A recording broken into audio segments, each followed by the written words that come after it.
Welcome back, folks. It's another great day here on Valiant Renegade. Make sure you hit that like, hit that subscribe, hit that notification bell. Share this sucker out on the social medias. And do leave a comment before you head out today. Because this is where Hollywood comes to get put through the business and financial lens of reality.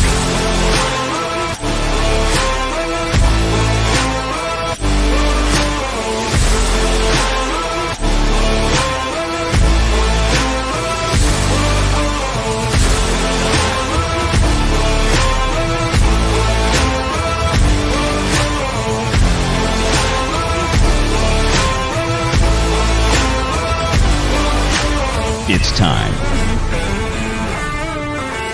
Renegade Online.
So perfect.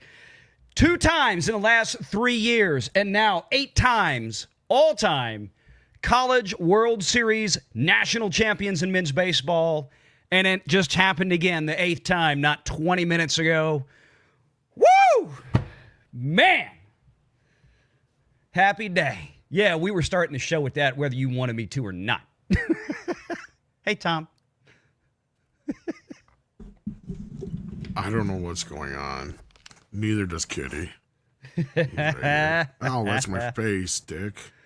Woo! Woo! Man. Congratulations, I guess. I have no idea what's going on. Yeah, LSU just won the College World Series for the 8th time. Happy day. Congratulations. Yeah. Yep, we had a game last night. Ended 1-0 in the first of the 3-game finals in Omaha. And then today, game 2, if LSU lost, it'd go 1-1. They'd have to play Coastal Carolina again tomorrow for game 3 in the final game, winner take all. They swept it. They went through the entire College World Series, didn't lose a game in a double elimination system. No losses, nothing but wins, straight through, swept Omaha from start to finish. Oh, yeah. Okay. Woo, so, sports ball. Yeah, got that out of my system. Valiant's a very happy camper today. So you got a little LSU fight song there. Congratulations to the LSU Fighting Tigers on another amazing trip and victory in Omaha. So happy, happy, happy day. Oh, man. Let me get that up. There we go. Ladies and gentlemen, welcome back. Good to see you here once again live at 5 on a Sunday. We have a number of things to go through, and wouldn't you know it, I haven't even loaded half the stuff I need for this show because I've been busy because this game started at 1:30. Watching sports. Watching that. I don't get a chance to sit down and watch much, but when LSU gets to Omaha, I'm sitting down and I'm watching. And I've been watching it now for the last 10 days of Omaha up there. Also referred to, if you don't know, Omaha, even by people who live in Omaha, is very well known as Baton Rouge North for good reason. I like their steaks. Yeah. LSU likes their ball field. They keep winning there. So, yeah. You're right. Let me check and make sure that YouTube doesn't start going cuckoo on commercials again. Thank you for reminding me of that. I'm turning it off on the main channel. Commercials left and right. See? Let's see. See? I always get this one. Actually, Tom, we do have a somewhat of a new sponsor. Not really, but. Hi, I'm Tom Michaels, and I want to invite you to my new laundromat, Whites Only Laundry. We specialize in only washing in white laundry, so your linens, socks, and undershirts will look fresher than ever. By focusing just on white laundry, our prices are 25% lower than the other guys. Plus, get an extra 10% discount by singing our slogan at the register. Hope to see you soon.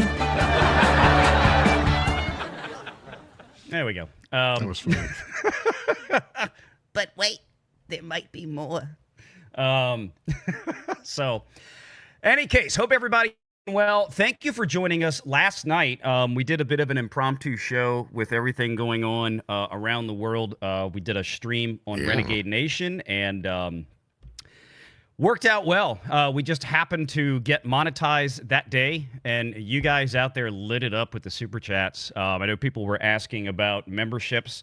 They're available. I haven't set them up yet. We'll do that at a later time. I don't even know really what I'm going to do with them yet, but people are asking. There's also questions about, if you're a member here, does that get you a membership there? I wish it would, but I don't control that. That's entirely YouTube, and I can't really fix that, unfortunately. So no. If that ever does change, I'll let you know. But that is where we are currently with that. In fact, let me get I'm broadcasting on the main channel here, broadcasting on Renegade Online, and also broadcasting on X, because lo and behold, apparently I must have complained enough that X finally afforded me the privilege of having members and subscribers on X. So I haven't set that up yet either, but I'll figure out what to do with that. And I know we've got about 20 people watching on Renegade Online. And for those of y'all asking why I do that is because I try to keep that channel at least once a month. I'm trying to do it to where I broadcast one of the live shows into Renegade Online as well, just to try to keep the algorithm happy over there, to try to keep some fresh content populating it more frequently. So, any case. But go ahead and hit the like button if you're here. Hit the share button if you're here. Send it on out to X and to Facebook and to, hell, whatever else you damn well please. I'm going to go ahead. I didn't get a chance to share this. Looks like we've got about 400 or 500 watching on the main channel. It's so hard to tell. I wish StreamYard would give you kind of a breakdown on it, but hey, it is what it is. But, okay, I had to get the LSU thing out of my system so we could move on to the show. ELIO sucks. Bad. And it's the worst premiere at the box office for a Pixar movie ever, and not even adjusting for inflation. So it's really, really bad. Super, super bad. So what we're looking at here, let me go ahead and switch out my screen share and get this pulled up. What we need to look at is, let me flip this around. Here we go. Let's talk about the weekend box office, kids, because it's not good for Disney. It's not particularly awesome for anybody, but it's especially not good for Disney. When we talk about some of these numbers, you can see ELIO, a $300, not $150 million production that some outlets out there are still using a very stale figure on. but a $300 million production budget. We have brought up the article a number of times from World of Real. It's about a month and a half ago now that it came out, talking about how much had to be done to this movie to rework it. But let's look at the breakdown for the weekend. Here from Deadline Magazine and Anthony D'Alessandro. And we're going to talk about this here. Before we get to that, though, let me do my due diligence here. We got so many people that threw in some super chats and membership gifts. So let me try to get to some of these here real quick. William Thompson, I see you right here, just coming in with a $50 super chat and 10 gifted Valiant Renegade channel memberships. Thank you very much, William Thompson. Much appreciated to you for the 50. We'll give you a little bit of something for that one. And make sure all the school teaching the children how to be a homosexual, and make sure they all teach about the transgender. So that is what important to me. Okay, there we go. I don't wanted to try to get some random new stuff in here. I thought it would be good. That gave me emotional damage. Emotional damage. Yes, I know. Staccato DDS for 5 gifted memberships. Thank you very much, Staccato, for the $25 super chat, along with Scott Westbrook, also throwing in 5 gifted memberships, $25. Call sign Bob out there gifting a Valiant Renegade channel membership, packing protons with 2. A WNBA player that looks like a woman. Imagine that. Yes, Sophie Cunningham. She is the new star. I'm not saying she's overshadowing like a Caitlyn Clark, but good Lord. Look, you just got to make the women better looking, the tops shorter, and the shorts tighter, and every guy will watch. And some of the women. We'll talk a little bit about that. For sure, in just a little bit later. Sorry, but ELIO, lowest box office ever for a Pixar movie. That's not good. It's ugly. Araxis, our North Star out there, gifting 5 Valiant Renegade channel memberships. Thank you very much, Araxis. Thank you. Medmutt says as a 20-month chat, I didn't know the Ayatollah was a drinker and a partier. I heard he got bombed and had a blast. Poor taste. Nah. I see what you did there. I see. Medmutt gifted 5 Valiant Renegade channel memberships. Thank you, Medmutt. Appreciate you, my man. Juliet, good to see you. Good evening, VR, panel, and Valientes. Medmutt also says for $5, happened to channel surf and caught Diaz of LSU get walked when the ball hit him right under the arm or the wrist. Oh, yeah. How the hell did he not break his arm? He got hit on I think it was on his right wrist. They have these thick pads that go right there for when they're batting. It's almost like a shin guard, I think is what some of them wear, for that very reason. It's the same reason they have those helmets in baseball now that have those long extensions that come down over the side of the face and the mouth, because 101 mile an hour fastball, taking it to the jaw or to the temple, the side of the head especially, is basically a death sentence. It's the most dangerous place to be, is standing in that batter's box. So thank God he didn't get seriously injured.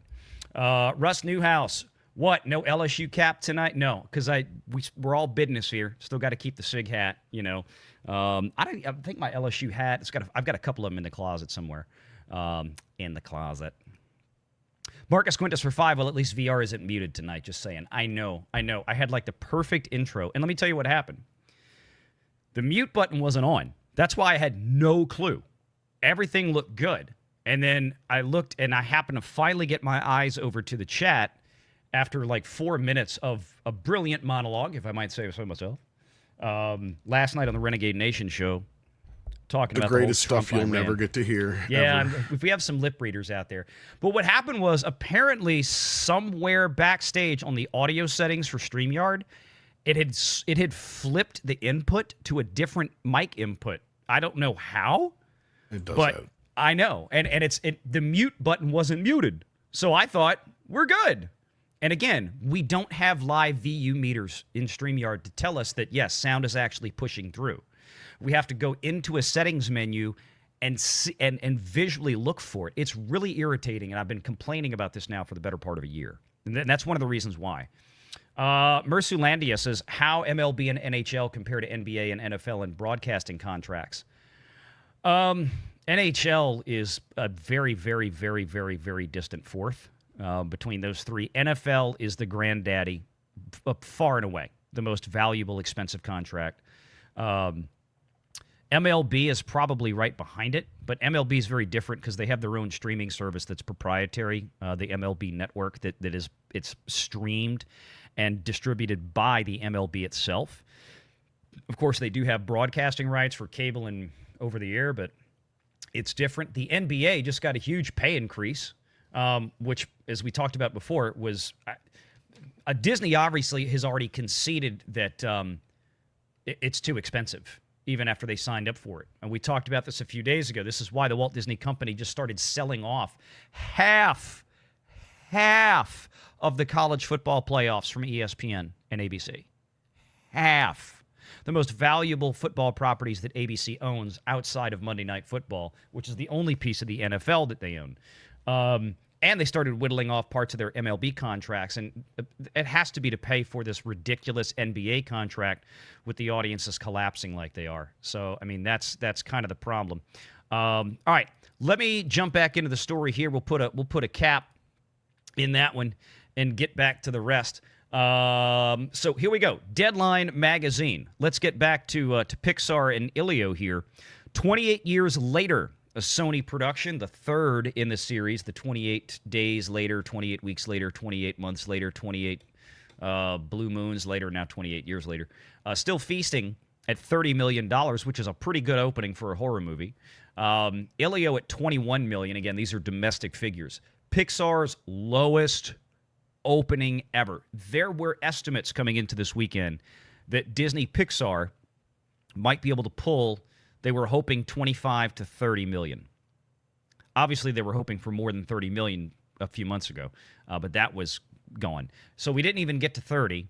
We didn't even get to 25. Then it was maybe 23, maybe 22, and now it's looking at 21. What do we always say when this happens? That the trend line, by the time we get the actual data, may continue to go even lower.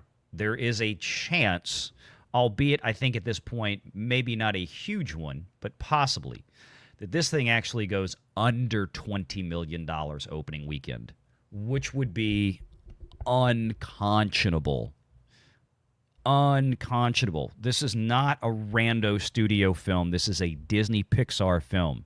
This was the crown jewel of Hollywood studio animation just even 10 years ago. And how bad this has fallen apart cannot be overstated. So let's get into it here. They go into 28 years later, and again, I know this is probably not, up the alley of most folks, but 28 years later, I didn't get a chance to see it. I started rewatching the originals a few days ago. I'm going to try to get around to seeing this. I've seen mixed reviews of some people saying that they thought it was brilliant. Some people say that they thought it wasn't great at all. There doesn't seem to be any middle ground. People are either loving it or hating it. So I don't know. I was never a huge 28 days later fan. I mean, I didn't dislike the original. I thought it was very good, but I was never, I don't know. I thought it was fun, but I never really got into it either. I saw the first 28 days and I just kept wondering why they didn't bring back Sandra Bullock in the next one. Everybody's doing that joke this weekend. I did it first, damn it. Well, I don't know who did it first. We all did. I had the trilogy one up years ago before they even announced another one. Yeah, no, I mean, it's horror. It's going to do fine.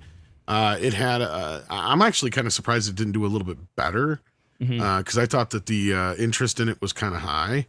But I guess just about everybody who really wanted to go see it. And I think there was some word of mouth that kind of scared some folks off possibly on Saturday.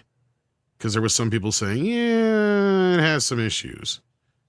So there's some people that just weren't digging into it. But yeah, horror is one of those things. It'll do fine, yeah. It is one of those things in the long run. It'll do fine. And the thing I want to remind folks of is that it is still a Sony picture. So that means it is still getting a big fat check from Netflix. Oh, yeah. Yeah. It's already paid for, probably. Yeah, I was going to say, I think the budget for this was what? Maybe, I thought I saw 40, 50? Something like that. I would be surprised if it's that much, actually. Part of that was because of the cast that they had in it. But we'll get to that one. But here's the deal. I mean, well, in fact, let me go ahead. I'll come back to this article in just a moment. But just to kind of pull up some of the come on, cursor. Well, it doesn't want to. There we go. Oh, Lord. My computer's freaking out. All right, here we go. So if we look at this here, I mean, 28 years later didn't even make the top spot. How to Train Your Dragon, actually at 37 million, was a little bit more of a disappointing second weekend than I thought it would be. I was hoping to see at least 40 to 45 in that range, but it fell below that. Although it did actually have a very strong performance during the weekdays this week. It had a good hold. Yeah. I mean, to me, the opening weekend was a little higher than I had anticipated it. It's playing now more on the level of what I thought it would. I mean, you look at this when it came into the week. I thought this was really something. You had 8.5 million on a Monday. You got the discount Tuesday bounce up to 12 million. You got 8.4 million again on a Wednesday, basically a repeat of the Monday. And then 9.7 million on a Thursday, which, granted, I realize that this Thursday was now a federal holiday, but still, I mean, that's a pretty solid first 4 weekdays kind of hold. Yeah, that's I mean, summertime, granted, but again, looking at this thing, it stands currently at about just shy of 360 million. I was hoping this would be a little bit closer or a little bit over 400 million by the end of its second weekend. Doesn't look like that's going to happen, obviously. So, Tom, that's what I'm seeing here. Is the problem was it carried that same number that it did during the week pretty much through the weekend, and that was the issue. Is it didn't bump back up, right? Yeah, and the way some it of that probably should have. Some of that may have been the audience's, hey, let's go check out ELIO, which there weren't obviously that many audience members that went to check out ELIO. Yeah, so... no, I think the family stayed home this weekend. The grown-ups went to see 28 years later, and that's about it. Yeah, I mean, the size of it. This movie was listed with a $150 million production budget. And again, absent... It'll be all right, Yeah, absent any information out there that suggests otherwise. I mean, to our knowledge, there was no major rewrites, reshoots, new writers, new directors, more voice actors, completely reshooting the movie twice, if not almost twice. So the $150 million listed spend is probably in the realm of reality for something like this. So taking that at its word, again, absent any other conflicting data, with maybe another $100 million marketing spend. This movie obviously also did have a lot of marketing partnerships. I mean, I just saw another Burger King ad a few minutes ago before we started the show with How to Train Your Dragon in it. So that's the kind of marketing partnerships you're looking for. The movie probably needs to get, like we've been saying, to somewhere around $500 million. $500 million globally. I think that's doable.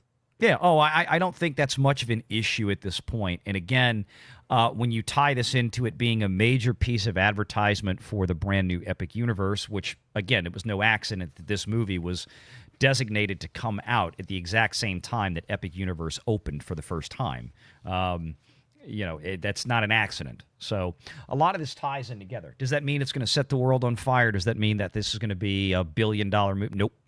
I think that's pretty much off the table, I don't think obviously. This is going to do as much as Lilo and Stitch did, No, definitely not, which is a little disappointing because Lilo and Stitch didn't even do as well as I thought that would do. Not by much, but I mean, it's at, I think, $910 million now, which is good. Don't get me wrong, it's good for Lilo and Stitch, but I thought that movie was going to have a little bit easier ride out to $1 billion. It might still hit the billion, but I knew it was going to kind of limp to the $1 billion line, but I mean, at first I thought it'd do much better, but you look at the weekly box office performance that ended Thursday, it was $26 million for that whole week. The weekend that we have here is at $9 million.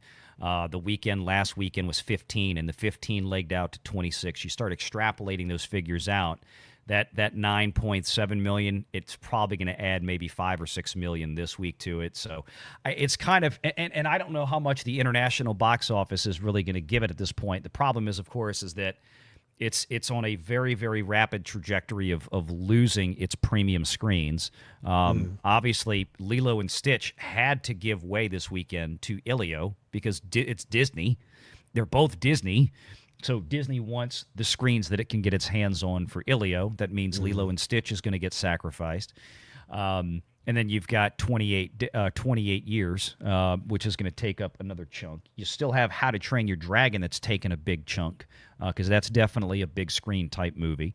And then we start looking at the next, 1 or 2 weekends ahead, and it's all going to get choked out because F1 comes out. That's going to be an IMAX consuming monster by design. So there's a lot of these movies that we're looking at this week are going to have a lot of pressure to move out come next week. So like I said, it's going to be very difficult for this thing to eke out another $90 million. I don't know where it's coming from at this point. It very well could, but I think maybe at this point 950 is probably a reasonable assumption to where this thing is going to wind up, which again, best movie that Disney will probably have all year long. And we told people that early on. Lilo and Stitch, this is the movie that's going to be Disney's hit for the year. And there's probably really not going to be much of anything else. And I don't see anything that's really changing my estimates on that as of today. I know we're still, about a little over a month away from Fantastic Four, short of something radical changing between now and then.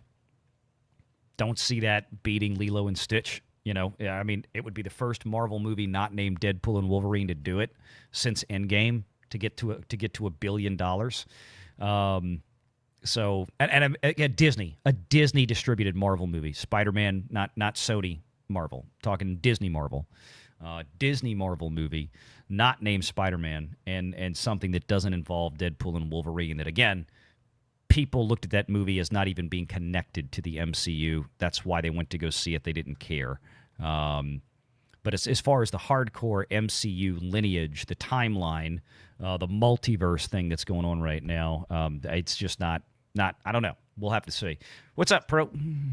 Hey, let me tell you, I don't think anybody was expecting just how badly Elio could do, and it's actually picking Lilo and Stitch up a little bit. And when you look at Lilo and Stitch 2, you got to say a lot of the projections for the big blockbusters this summer are dropping. All that plays pretty well for Lilo and Stitch. I mean, my gosh, it almost made 10 million, 38% drop going up against its own competition from its own company. Yeah, That's not bad. It's back on the billion radar. And giving, maybe that's what we were just saying. It's getting there. It's getting I think it hard. might.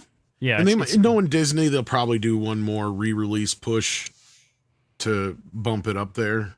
They're running out of room though to stick that there. That's the only issue. Who knows? But so it all depends on how quickly Disney is ready to abandon Elio. Which tomorrow might be, yeah. I mean, I would tomorrow. I would throw on that. I think this is a DOA situation to where, this is if a mess. anything, you just re-release Lilo and Stitch again in Elio's place. Yeah, and you probably make more money. It's a hot mess. I mean, look at this. Go back to this for a second, and then we're going to cut past the rest of the 28 years discussion. This article, by the way, Valiant, that you're reading, this article is so funny to me because it gives every possible explanation other than the obvious. It's like people don't like whatever this is that they're doing that looks like turning red. They don't want that. I don't understand why Pixar. Look at this woman's face. I know. Just look at the face. It is so freaking ugly. It looks like the Grinch. Why would you make her look like the Grinch? I don't know. That's what I was saying. With this really, really long front face. I mean, she looks like she belongs in a zoo with the way they animated her face. It just looks weird. She looks deformed, and I'm trying not to be rude because there's some people out there who have some facial deformities. Mm-hmm. Thank you, Pro. Yeah, so I'm trying to be Tom, I was looking out for you the entire way. But I don't understand this. I don't understand why they make these characters look like this.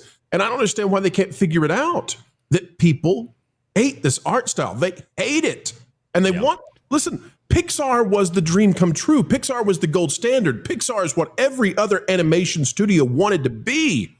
And why would Pixar then say to themselves, "Oh, you know what? This style that we've curated, screw that. We're gonna try to look like Steven, the universe, whatever that thing is. We're gonna do that instead."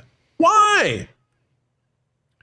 Yeah. I don't know. I couldn't tell you. Well, it's funny how quickly they went from, their height to the bottom of the barrel now. And it's all because of one main reason, besides the woke, obviously.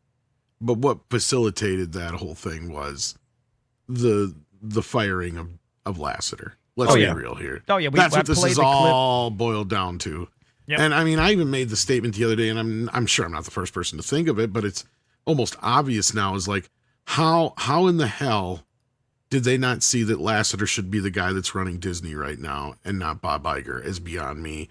And now we've gotten to this place. It's like some weird Twilight Zone. Because if there was anybody who was going to take the legacy of Disney and actually pay honor to it, it would be Lasseter.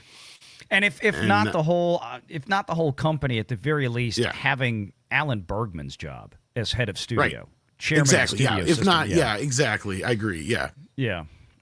I mean, and that's the big thing. But I mean, let's read this from Deadline real quick and get the nitty gritty. He likes to hug kids. I'm sorry.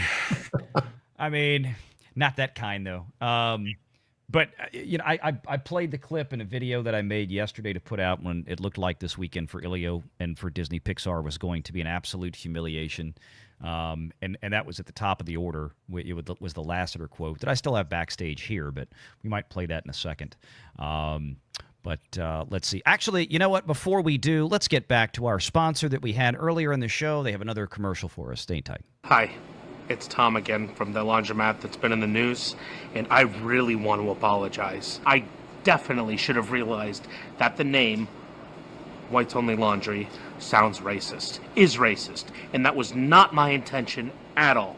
But we've changed the name and fixed the problem. Whites Only Laundry is now No Coloreds Laundry. It still gets across that we can't wash colored clothes without any of the racial connotations of whites only.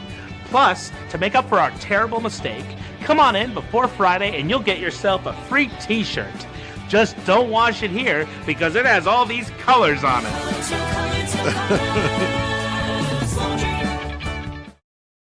Where are you getting this from? Nothing. I love it.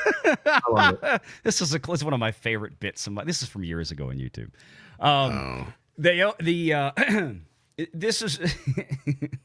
Let me go back up here.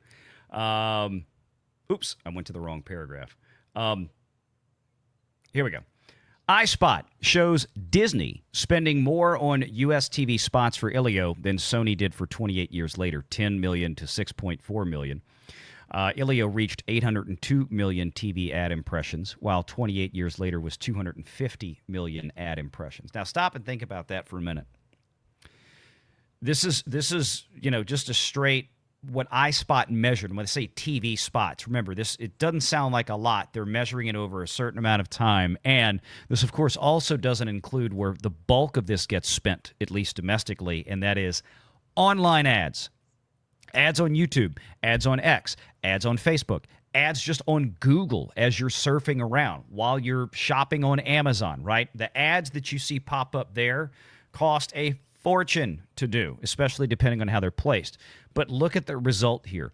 28 years later, which is a 117,000th zombie movie, basically at this point, or TV show, spent roughly a little more than half as much as Disney, got 1/4 of the impressions, and turned in 50% more box office in the opening weekend on a budget of maybe $40 to $50 million, if memory serves, compared to 300 on ELIO.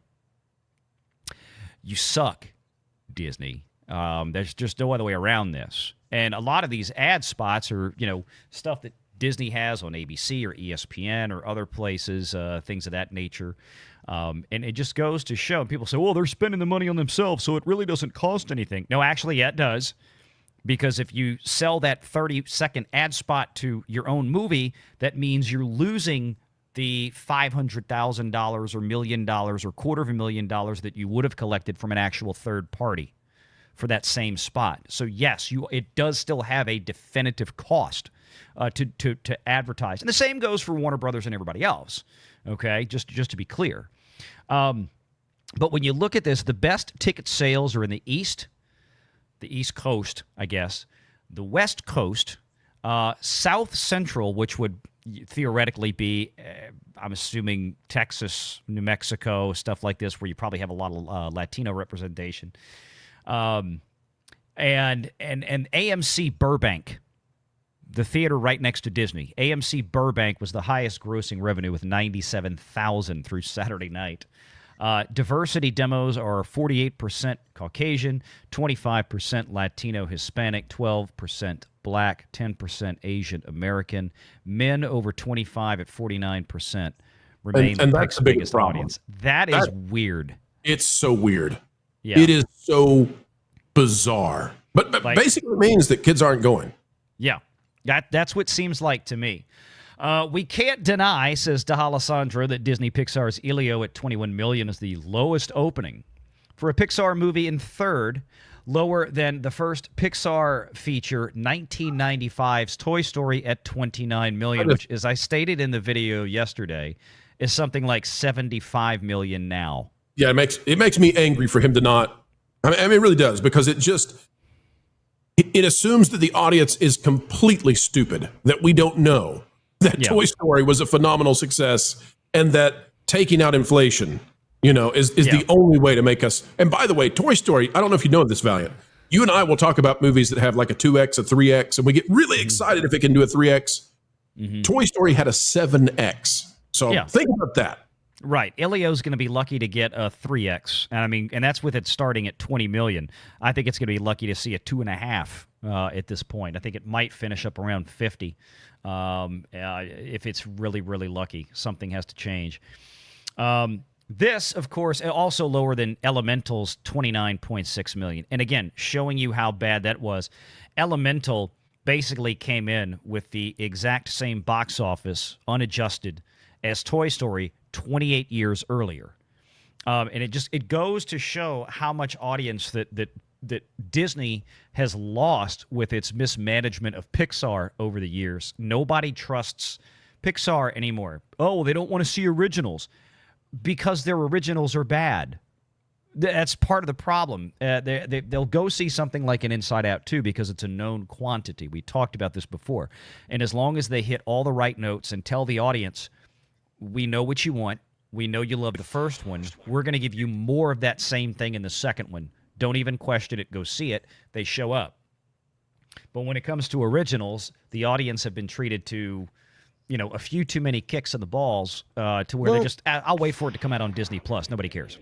And the talent left the building. I hate to beat that drum again, but look at the crap they've been putting out. None of it is going to capture the kids, let alone the adults at this point. And that's kind of what Pixar had, right? Pixar was the company because Disney kind of lost that edge. Let's remind people, let's take a rewind here for a minute and remember why Disney was so big. Little Mermaid, Aladdin, and Beauty and the Beast were the Renaissance. Why? Because adults went to see those movies along with the kids, right? That was the big deal.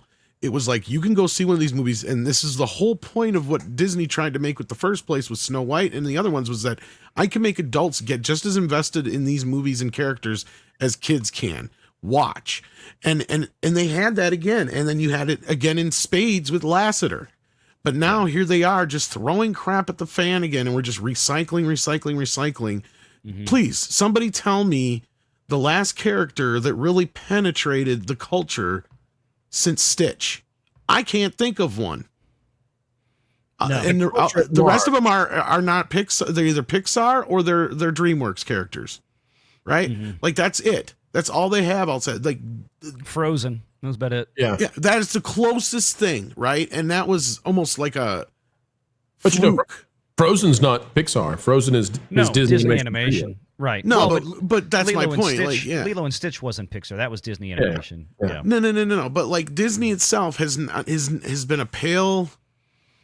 It's not anywhere close to what it used to be, right? No. We've known that for a long time, and Lilo and Stitch was one of the last times up until Frozen where you're right. I can remember Disney being important because Pixar was fine until they lost Lasseter, right? They were knocking it out the park, right? You had to look for a bomb. It wasn't until Good Dinosaur was the first real hiccup that Pixar had. You look at what was the last movie that John Lasseter was fully involved in? Coco. Look at everything after that. Splatterooski. Yeah, it went to crap, and it went to crap quickly. And it's not just Lasseter. My point is that we don't have a creative generation coming in, right? The generation that came in and Me Too'd Lasseter out the building. they're under the impression that they were right this whole time. It's like, no, you dumbasses. This is why Lasseter told you your shit sucked. Pardon my French, but it did. Okay, because guess what? The crap you're putting out sucks. None of this stuff makes me want to go see it, let alone any kid that I could think of or know, right? My kid was turned off by a lot of this stuff. He loved the Pixar stuff, but he could care less about Disney outside of like Lilo and Stitch. Right, like that was the only thing that he cared about growing up. That was a Disney animated thing. Oh, Wreck-It Ralph. But that's the problem. Is Wreck-It Ralph almost feels like a Pixar movie. Well, that was 10, 15 years ago now too. That's the problem. And that was an Lasseter production on top of it all. That's my point. Yeah. Well, and that's just it. There's just not enough exciting family audiences to get out and go see the next Disney animated thing. And part of that is because they haven't been very good. They haven't been very good for several years, and the entire audience that would be the audience to go see these movies and drive them up, most of them seem to have decided, with rare exception, to just sit at home and wait an extra 60 to 90 days, and it winds up on the streaming service they all have. And as far as they watch it and then they throw it out, and that goes into this next point in this article, which is just wrong. But just to finish that point, I was going to say, it seems like they just make movies now for gay, lesbian adults because they got no kids watching their movies.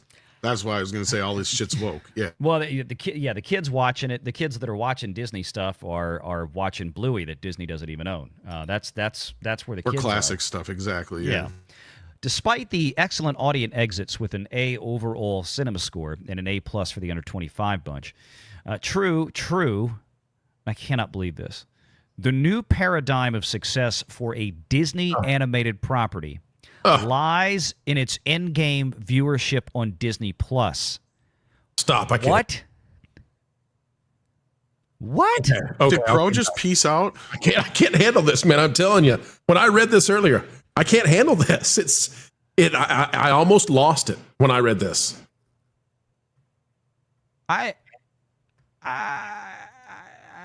Huh? What? How?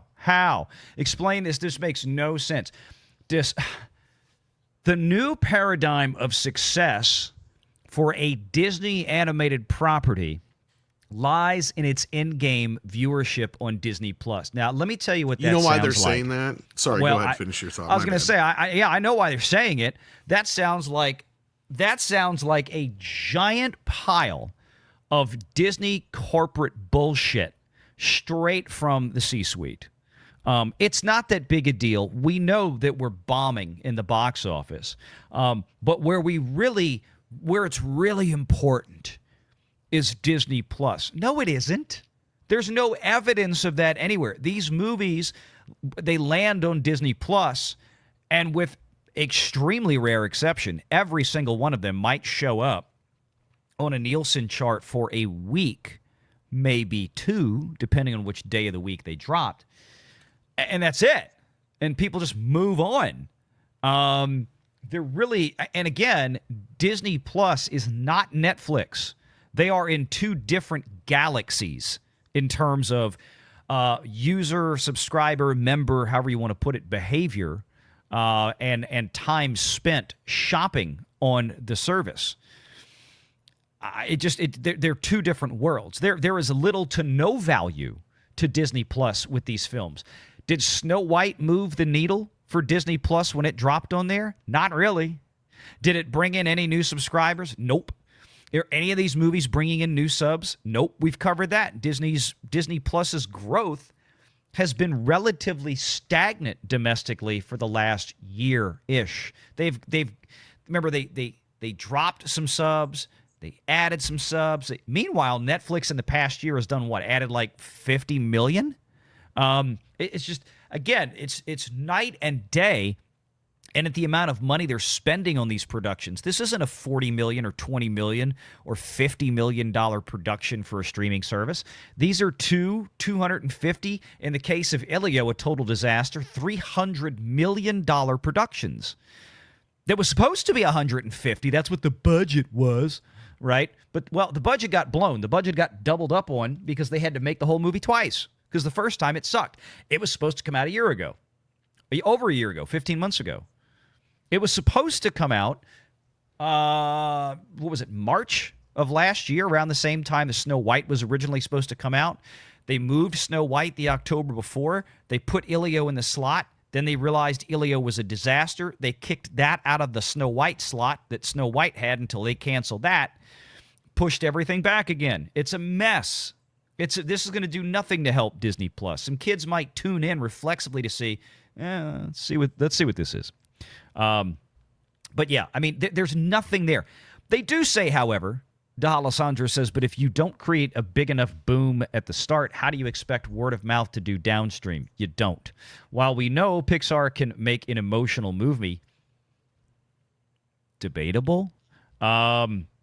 Evident in the exits here, something is holding audiences back from running to the theaters. So obvious in the marketing, a boy with a patch and goofy aliens just isn't cutting it. And we had Alan Ng on here earlier this past week talking about this, and I think it's visually it just wasn't that appealing of a film because technically it was a very, very remedially produced movie. Lots of medium shots, no thought process to the cinematography from almost every shot that we looked at. It looked just like Wish. It looked bland. It looked boring. There was nothing visually interesting. There was nothing captivating people about it, and people pass. You could have the greatest movie in the world, the greatest script, the greatest director, and if the cinematography is trash, people are not going to like the movie because it's a visual medium.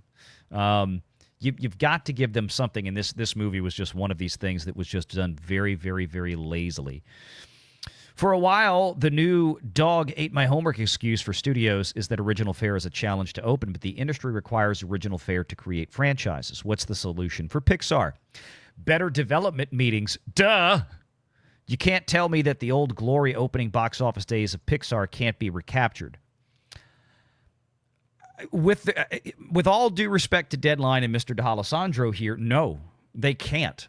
Not with the current set of employees that Pixar has. Not with the current corporate culture at Disney. No, they can't. They cannot. They basically what they need to do is, if not fire everybody that are working at these studios now from the creative side of things, they at least need to be remanded to junior positions and bring in people at the top again who are actually capable, talented, and can make good movies and know how to reach audiences instead of starting every production off at Disney based on how many people with this skin color, this sexual orientation, what kind of representation are we going to have in this movie? There's too much white. There's not enough this. I mean, it sounds crazy, but this is what Disney is. This is what Disney has been now for years. And all that woke stuff aside, this is right, too, because the other problem is Hollywood used to produce about roughly 70 to 80% of the films they would produce like 20, 30 years ago were original movies. And then that other 20 to 30% were sequels, remakes, whatever you want to put in that category, right? Mm-hmm. Now that's flipped. In fact, it's even worse because it's more like 90% of the crap that's out there is either a remake, a sequel, especially when you actually count Marvel as more or less sequels at this point. Because they're not even original standalone films now. Because it used to be you could at least say Iron Man kind of stood on its own, Hulk stood on its own, stuff like that, Thor and whatnot. You can't anymore because you can't see Endgame without seeing Infinity War. You can't see the new, Thunderbolts movie without seeing Falcon and Winter Soldier and Black Widow and all the other things because the movies have now become homework, right? So you have that problem going into those films too. And that's just it. It's like Disney has put ELIO, which should possibly be something that people could be interested in because it is an original feature. They're going to learn the wrong lesson from this. No, it's because it was a crappy movie from the start, and that's why you struggled with it, right? That's why what did they do? Redo it like 3 times now, Pro? I'd say at least 2 completely. I mean, the trailer that we got, the preview trailer from 2 years ago, is a totally different film to the point that the aunt is the mom and the boy doesn't want to be taken by the aliens, and everything is flipped in the movie that we got. By the way, Tom, it's also a flip in terms of the way that Hollywood is addressing and assessing this. You're exactly right. This is an inversion. The reason that Hollywood is having to go to sequelitis and turn into an assembly line of pre-existing IP, and Pixar is the same thing, is because audiences have now been trained to know that the new stuff sucks. And so if you want to know, okay, why did Inside Out 2 do so well? And then Elio does this. Why did Lilo and Stitch do relatively well? Not as well as it could have, but why did it do well? And then Elio comes out and bombs this way. How can there be this chasm, this gulf between movies? And the answer to that is simply audiences will go to see something they remember being great, and they hope that you haven't destroyed it. But they're not going to the new stuff because they don't believe that Hollywood can make new stuff anymore. No, that's what I was saying earlier. Exactly, they don't trust them at all. They really don't. And when you look at this, I mean, as bad as the domestic box office was, you could say, okay, maybe we'll have a Lilo and Stitch here, where we'll have us, almost double the amount of box office coming in from the international. Nope. Look, and we get accused all the time.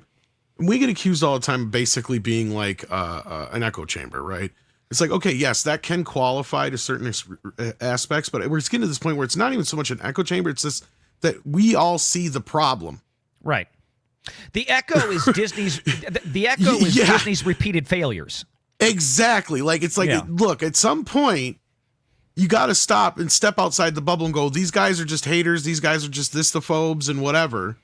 And say, look, maybe they got a fucking point, right? Because we've all been saying the same stuff for the last few years. In fact, Andre and I were one of the first people on YouTube, not to toot our own horns, that were preaching about the McDonaldization of Hollywood and how this thing was going to become a problem way before the woke crap.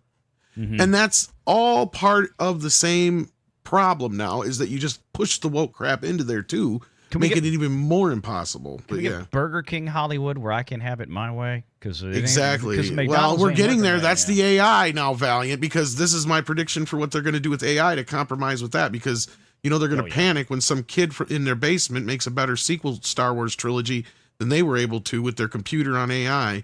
The other side of this is Disney's going to embrace that, and basically your kid will be the star of Lilo and Stitch now, or Star Wars, or whatever. You just scan their face in, then you turn on Disney Plus, put on Star Wars, and your kid is now Luke Skywalker in the movie, right? Well, like, that's the future, but that's where people see themselves represented in film. Yeah, I think part of the problem is, as I mentioned, and I'm just going to play the intro from the video yesterday. It was the first time I had a chance to make an original video, probably in like 2 months. But this was it. And part of my complaint, part of the reason that Disney is in the shape that it's in, is because Wall Street continues to make excuses for them too. And I put this video out yesterday. I'll go ahead and play the intro. Disney Pixar's ELIO is on track to have the worst opening weekend in the once vaunted studio's entire history. It's time to start asking ourselves if it's time to just shut down Pixar altogether. This movie is about to hand the Walt Disney Company a $300 million loss. And who's to blame? Is it Disney? Is it Bob Iger? Is it Pete Docter? Or is it the legacy Hollywood media? Maybe all of those answers are true, but one of the components in this scenario needs to be re-examined, and that is the legacy Wall Street media. Because for too many years and too long, they have carried Disney's water. And quite frankly, not everybody should wind up sitting around and being nothing more than Bob Iger's jazz rag. There you go. What jazz rag? Is that what you said? You're a New Orleans boy. Jazz rag. Jazz. That's what it was. Yeah, but yeah, when you constantly have the Wall Street media kissing ass for failure after failure after failure after failure, and it's gotten ridiculous. And again, the whole flywheel excuse for Disney is I can't even imagine there's anybody on Wall Street, analyst or otherwise, that are retarded enough in 2025 at this stage of the game to actually believe that there is a flywheel anymore. There hasn't been. And short of a miracle happening, there's not going to be. Fantastic Four, Reed Richards and all this is not going to suddenly sell $500 million in merchandise again, like the days of old with Marvel. It's not going to suddenly It's not going to suddenly pick everything back up, at least as of right now. There's not that much. There are far more people complaining about what are they doing in this new Jurassic World movie than actually are excited about Fantastic Four. There are more people wondering, is Superman going to be good or bad, or at least talking about Superman, that are even remotely excited about Fantastic Four. So what do?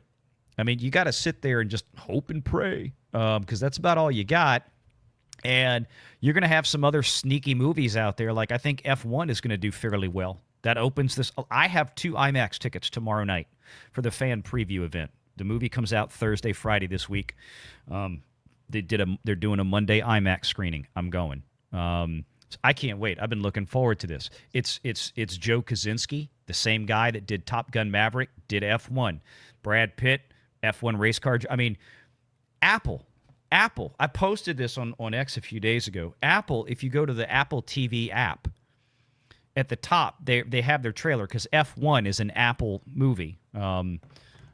And Apple Studios movie, and they have a haptic feedback trailer for F1 on the phone. Yeah, I saw that. It is wicked. Like the whole phone shakes and vibrates in your hand as the F1 car is revving around the track. They basically did the same. Kosinski did the same thing he did in Top Gun Maverick, with all the cameras in the cockpit around Tom Cruise, but in this case it's Brad Pitt and it's in an F1 car. But it's all the same, the revs, the sounds. It's like, dude. And I did not expect to ever enjoy watching a trailer so much on my freaking iPhone. I mean, it still sounds better when you're watching it on TV, but they made this special trailer with a lot more. Like the trailer, it's not the same trailer that's on YouTube. It's a special one they cut just for the Apple TV app with the haptic feedback with the whole phone rocking in your hands. It's sweet. It's really, really cool. I'm like, oh, man, I'm glad I got my IMAX tickets. I'm going to go get lit up tomorrow night when I go see that, I can tell. I heard they were going to put Tom Cruise in that movie, but he demanded that he be allowed to jump from Formula car to Formula car while they raced down the track. On the track, yeah. So I think there's something to it. All right, we'll get back into wrapping up some of this box office stuff, but I want to grab some of the other super chats here real quick. But before we do, we have one more word from tonight's sponsor. Hi, it's Tom again. I'm so sorry. I feel terrible.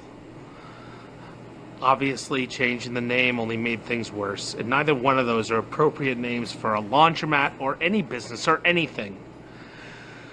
But I'm gonna make things right. First, for the African American community, I've installed a special side entrance so that you'll know you're definitely welcome in my laundromat. Also, I've set aside separate but equally powerful washing machines exclusively for your use in the back of the laundromat, although they still only wash white clothes. And this time, to ensure I don't upset or disrespect anyone, I'm naming it after myself. And since my sister just had a baby, everybody come on down to Uncle Tom's Laundromat. Remember, whites only, no coloreds, and blacks enter through a special side entrance. Oh, I love it. I wish they'd do one more. I wish they'd do one more where he decides he's going to move his laundromat to the ghetto and call it Uncle Tom's Coloreds Only, and he's dropping the whites. And then I want him to have like a black manager who comes into the panel, and says, "What the hell?" God, so good, so good. Okay, Darth Maul's lower half. Good to see you, my friend. Member for 17 months. Hey, VR. Question for Tom. Where can I get the 4K 77, 4K 80, 4K 83 Blu-rays? We're talking Star Wars? Yeah. This is a complicated answer. You could go to like eBay. You can make your own. Oh, the bootlegs, yeah.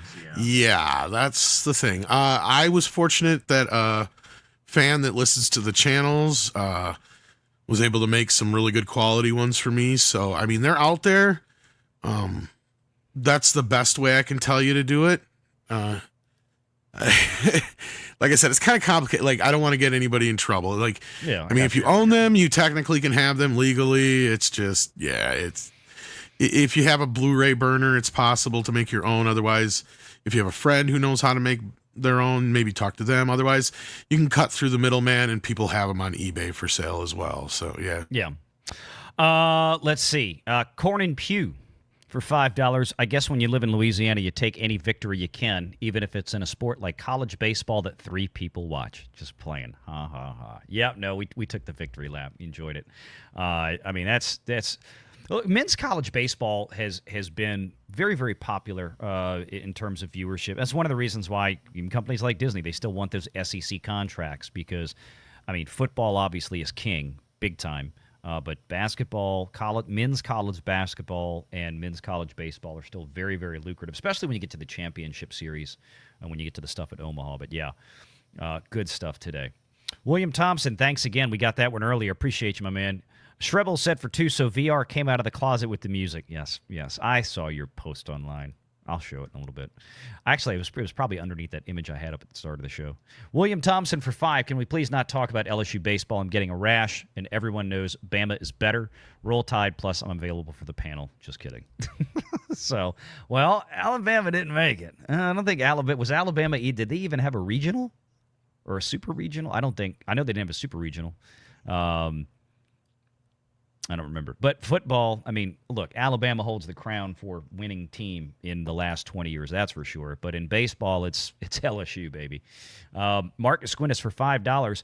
Good luck to my 12-year-old twin nieces, Stephanie and Lauren, who were in Orlando this week for the NSOD competition. My poor brother is a dance dad. Oh, okay. It's another, I don't know NSOD. I know UDA. I think there's USAD or something like that, or United States Association. They have. I don't know NSOD, but yeah, they all do their stuff down in Disney. I'll be down there in January again. John S., what the hell? I thought this movie came out 2 years ago. See, that's the problem. And why is it I feel like the aliens look like microscopic water bears? Because they do. They probably used AI in half the movie since they redid it in the past year to just do something quick and dirty. I mean, we talked about this with Alan on Wednesday this week, where the animation and the creatures, like you couldn't tell what they were. The animation looked really flat, lifeless, not much detail. It would not at all surprise me if they just fast-tracked it with any means necessary up to and including AI to some extent. Would not surprise me. John S. says for 5, Pixar without Lasseter, Star Wars without Lucas, seeing a trend here. Disney vultures other IPs and gets rid of the very people who made it great. That's that video intro that I showed a few minutes ago. It's out there on the main channel on Valiant Renegade. It's an original video. It's not a clip from a live show. Talks about all that. And that part of the problem is always Bob Iger buys something. They get some degree of use out of it insofar as following the roadmap that was there before they bought it. But as soon as that roadmap ends, or as soon as there's an opportunity to replace the personnel that came over that made the property valuable enough for Disney to want to buy, they then break it. The difference is with Lucasfilm is that was broken from day one because George didn't come over with Disney. He immediately put Kennedy in charge and sent her. So Star Wars never had a chance. Marvel did have a good run because of the fact that it was well set up before it got to Disney, and all Disney had to let them follow the roadmap they already had. As soon as that roadmap ran out and the talented people had left the room, what we got was Kevin Feige doing Kevin Feige things, and we found out that really wasn't all that good. They dismantled the creative committee, which was the biggest thing, right? Because that was who Feige used to have to answer to. Right. Once that was gone, that was it. That was it. All of Marvel Phases 4 and 5 is the Kevin Feige Marvel Universe and the Kevin Feige alone Marvel Universe. And you see, without any kind of guide rails on him, it's a walking train wreck. It's a disaster. John S. for $20. My teen daughter has been asking for more daddy-daughter moments. Didn't really like it, but I took her to Minecraft and she loved it. A few weeks later, I took her to Monty Hall. We were both giggling. The thing is you're not there to see Minecraft, John. You're there for these memories with your daughter when you're older and she's grown, and you're looking back at it and going, God, where did the time go? That's it. I mean, I didn't care about seeing Minecraft, but I went to go see it because that's what RJ wanted to do. Pixar without we got that one, sorry. JJ Gosling for 2 British pounds sterling. Pixar went from Coco to Caca. Yes. Culture Casino for 2. This is straight from a Newswire, no thought, talking about the Deadline article from DeAlessandro. And Doge for 5. Tom, when Disney bought Pixar and got Lasseter, he was put in charge of both Disney Animation Studios and Pixar, plus 2 other units. Yes, that's what made everything work. That's actually not all. Lasseter was put in charge. I think he was creative officer, right? So he was he was in charge of the park even. He right was, up until the very end there, it was like he just got promoted, and I think that's what happened is he got more power, and that made a few people very jealous. Yeah. Nightwalker Medicine gifted a Valiant Renegade channel membership. Thank you very much. And Dave the Barbarian for $20. Hey, Tom, Pro and VR. I miss the days of classic patriotic Disney movies. Imagine if they did Davy Crockett or Johnny Tremaine now as we turn 250 years old as a country. I don't give them any ideas. A movie on the founders or Paul Revere. I don't want Disney to touch any of that. I really, really don't. No, but he's right. Walt used to be very into this. Like, he was a very pro-American. You know, I mean, there's nothing wrong with that kind of propaganda. I'll honestly say what it is. It's propaganda. Yes, it absolutely is. Wait, Tom, are you telling me that Davy didn't kill a bar when he was 3? I thought he went to the bar. I plead the 5th.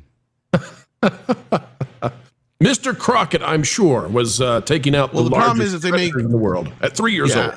I was going to say, the problem is if they make David Crockett now, it wouldn't be killing a bear when he was 3. He would fall in love with a bear instead.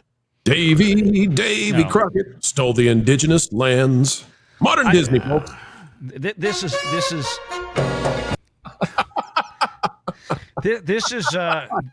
Pixar without Lasseter right here. This is what you're looking at.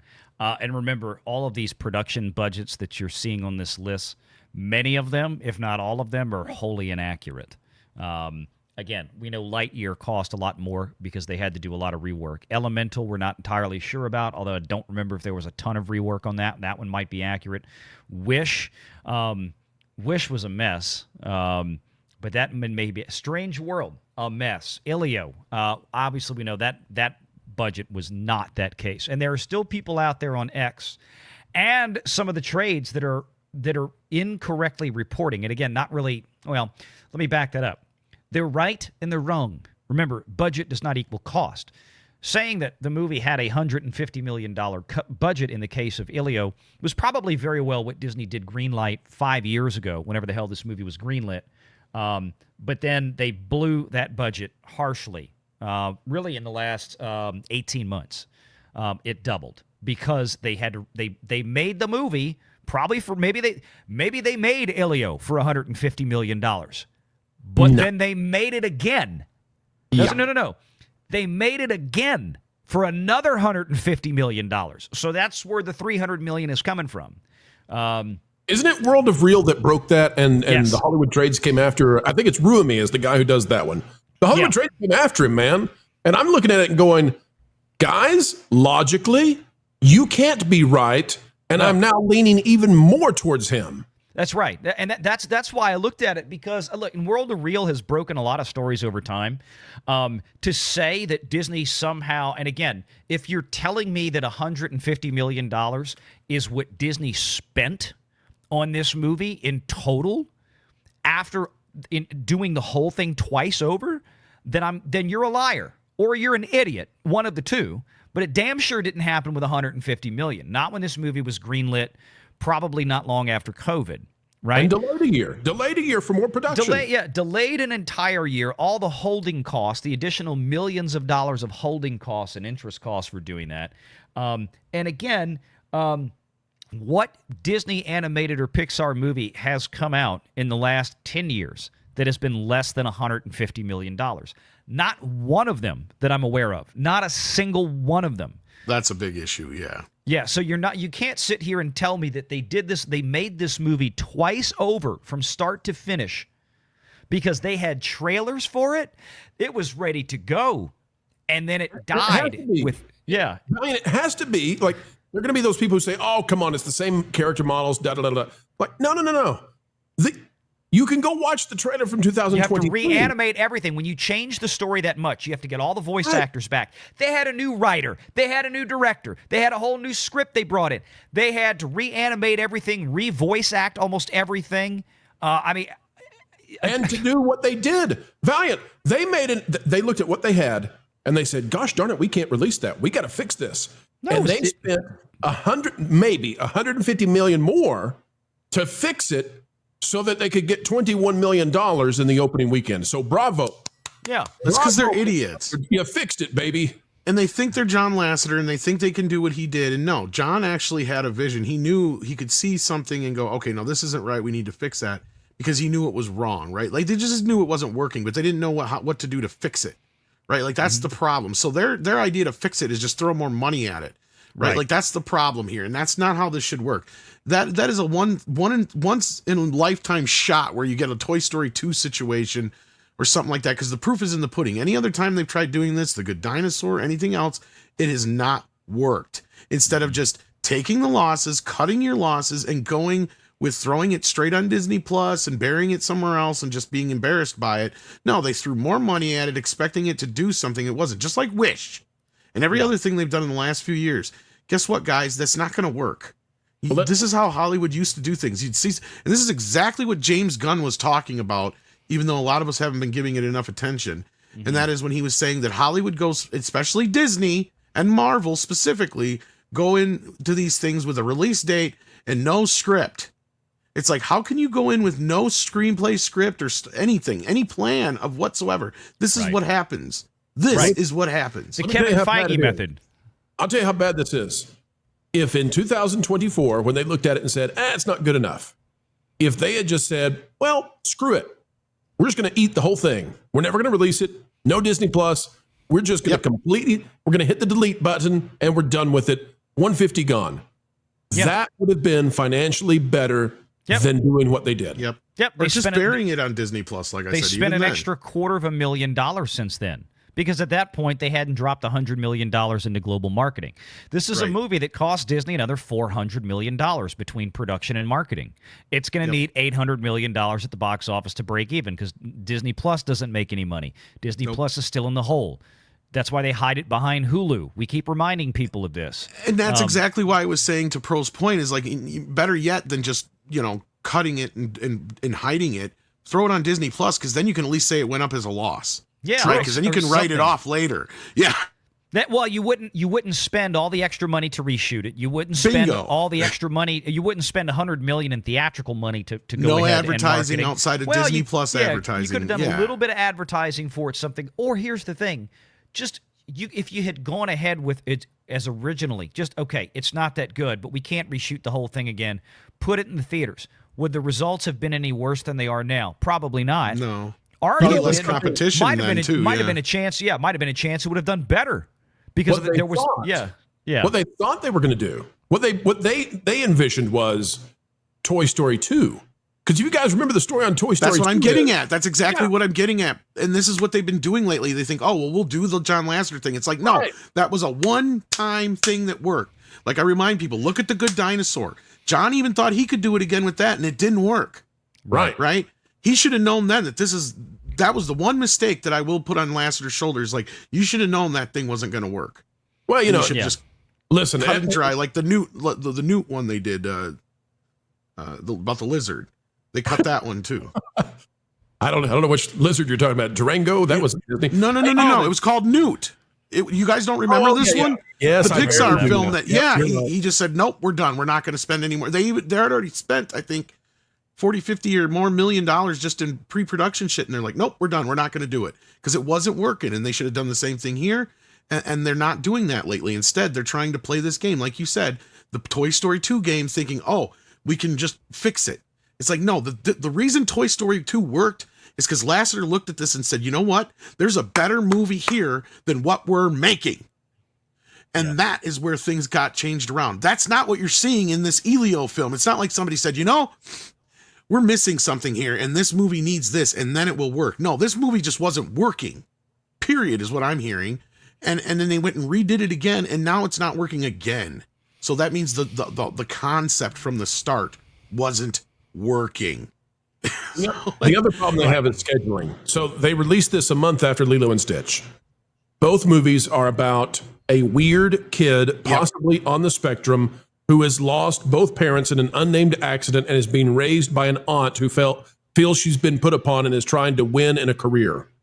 And they learn how to behave through the alien, I bet, too. That's right. It's the only difference is an alien comes to Earth in one of them, and the kid goes to the aliens in the other. It's a huge exchange program. Yeah, exactly. Yeah, it's really it doesn't work the same way, right? And that's a big part of it. But Disney kind of gets stubborn. They don't want to admit when things don't work.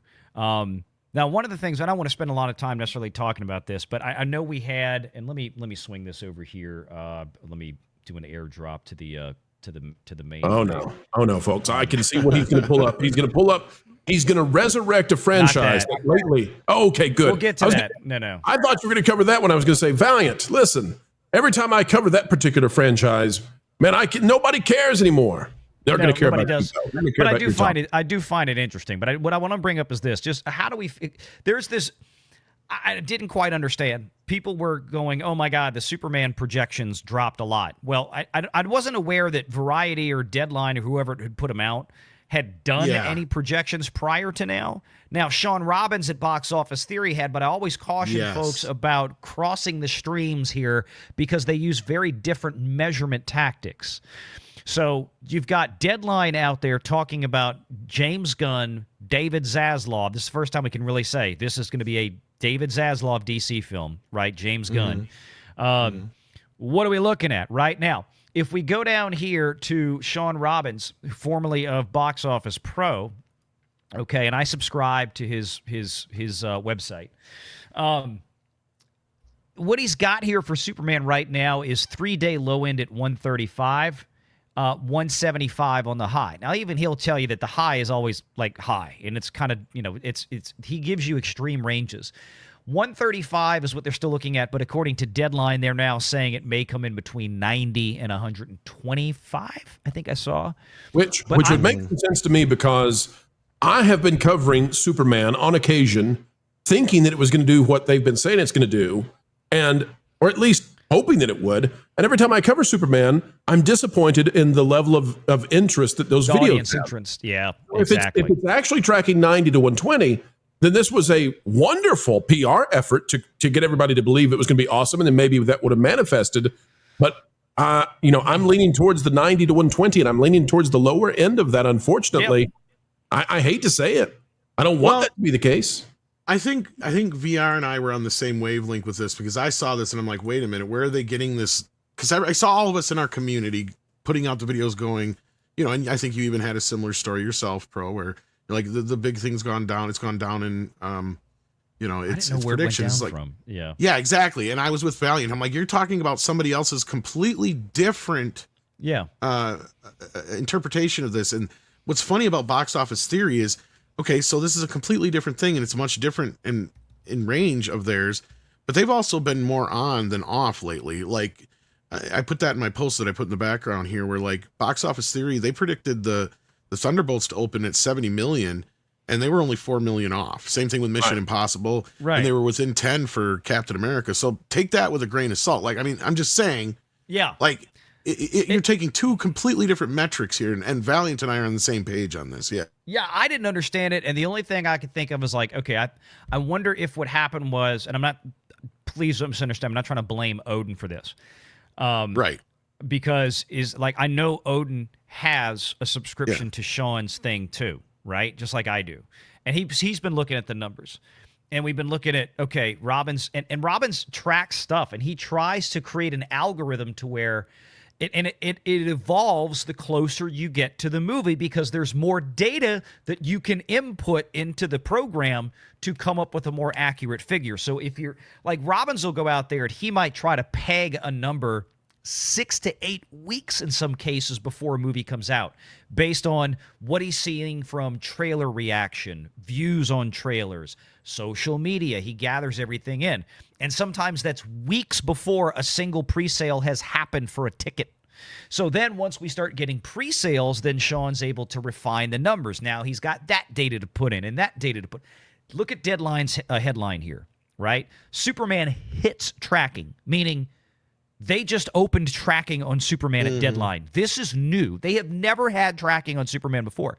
Sean was doing it earlier on, and I thought to myself, I wonder, because I saw it was a lot of, the people in our community, Geeks and Gamers, Nerdrotic, and all these guys were making these videos saying that, oh my God, the tracking has fallen apart. And I'm thinking, I wonder if they went and they saw like Odin do a video from Sean's tracking a couple of weeks ago, and then this Deadline article came out and they just assumed it was the same tracking. Well, and to be fair, Valiant, it's not necessarily, the onus isn't necessarily on our colleagues, or however you want to put it, friends. No, I'm not trying to blame them. I'm just saying. Yeah, because even the media was kind of running with some of this business, and I was going like, wait a minute here. Yeah.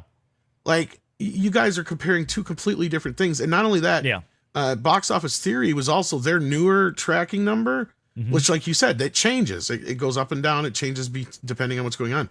That big high point that it had reached with the 175, that was him basically saying, oh, we saw what this special preview showing, they are pretty much all sold out for Amazon. Right. Because I don't know, for those who don't know, Amazon did a special preview screening, which I'm going to. Yeah. I'm going to, and some other people didn't manage to get into it, but some did. It's 2 or 3 days before the movie actually opens, but it's only one showing.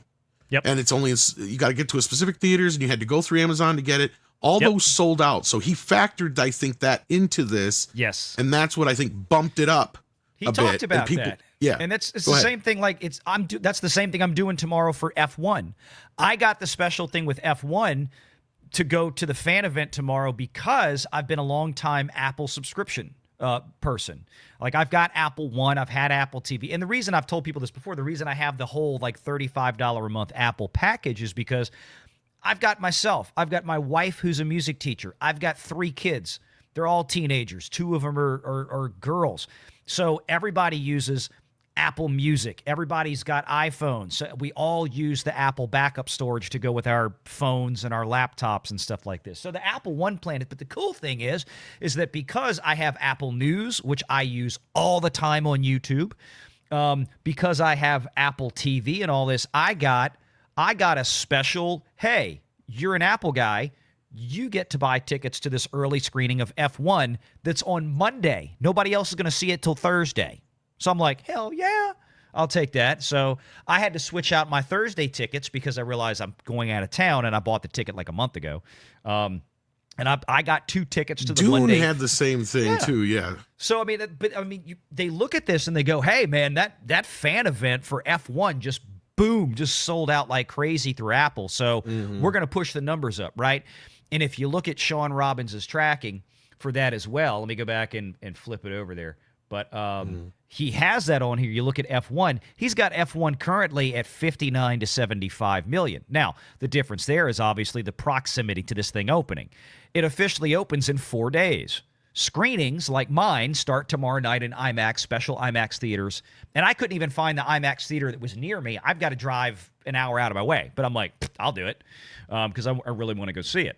And I'm like, I'm not going to be able to see it Thursday now because I might be traveling. Yeah.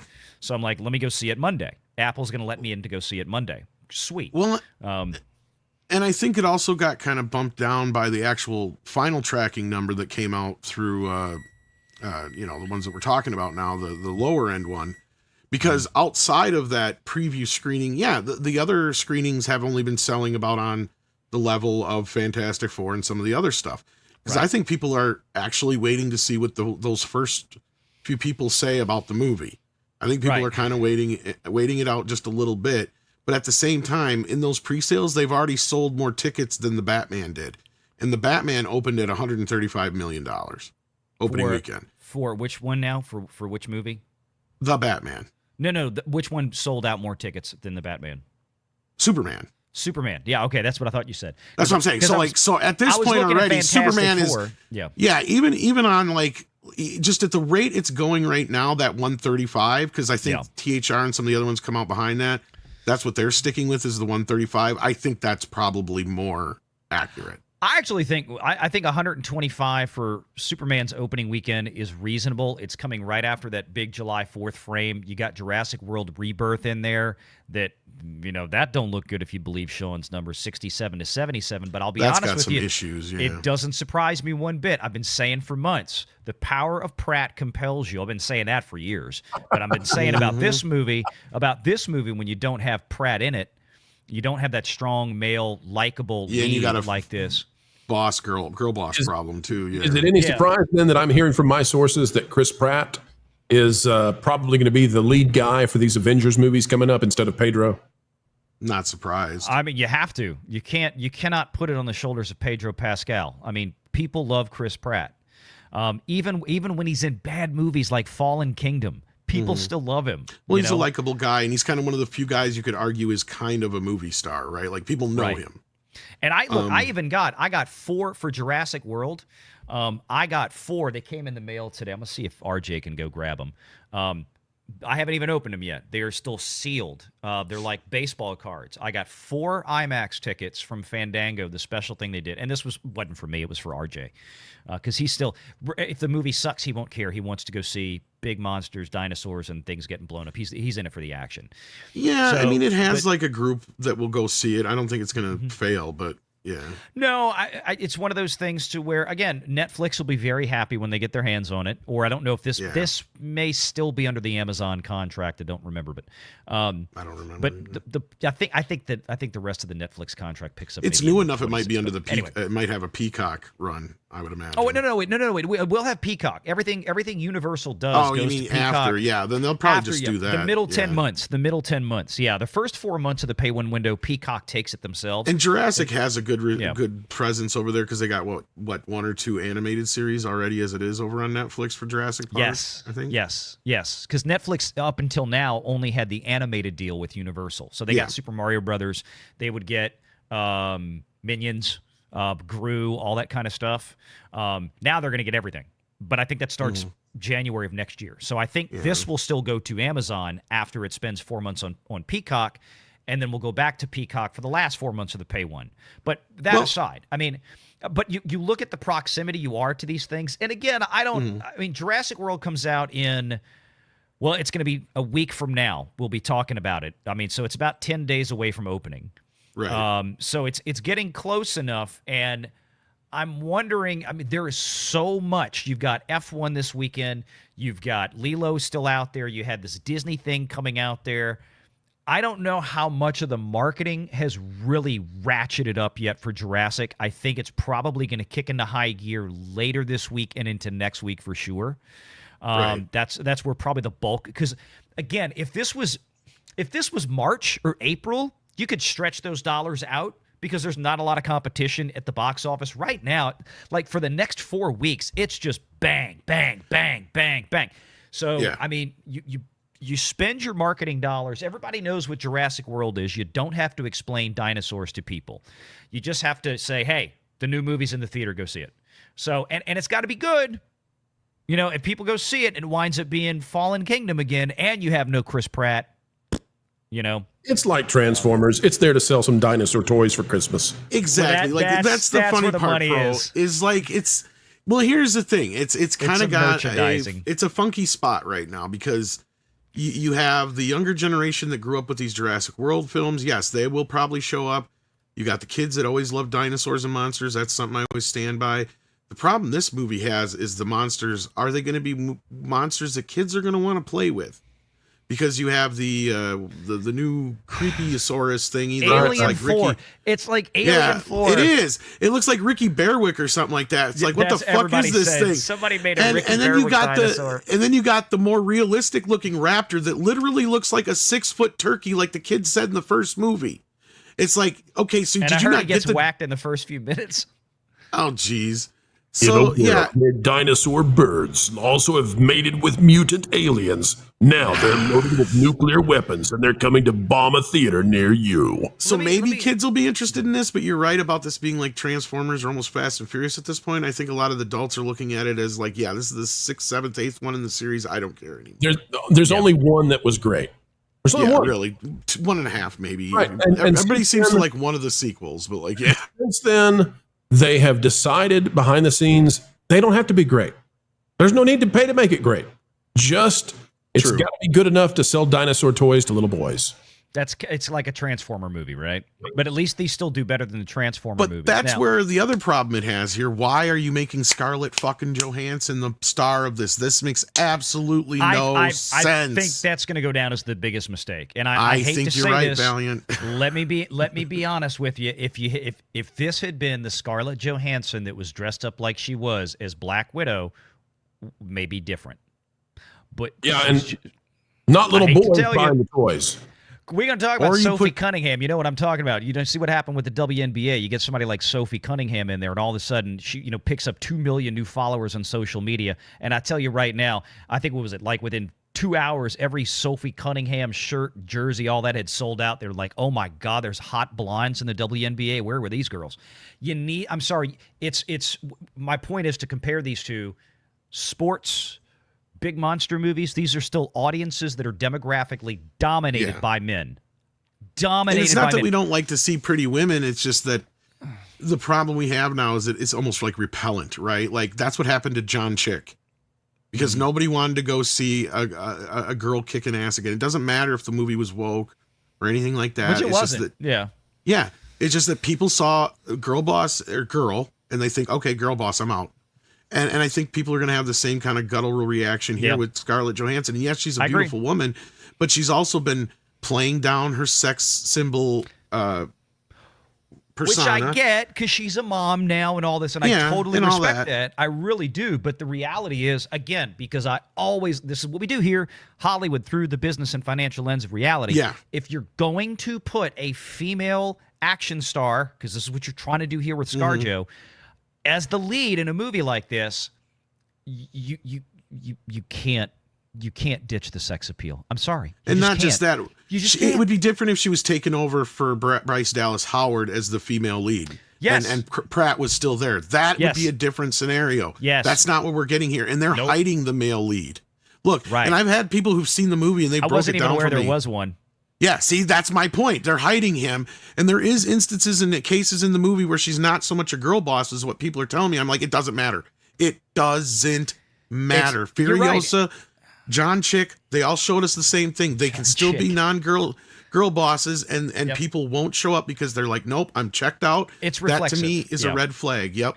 Yeah, well, and look, and Ballerina was an excellent movie. I thought it was great. I loved Ballerina, and I explained this a few weeks ago. It gave a tremendous amount of. It was a lot like Top Gun Maverick.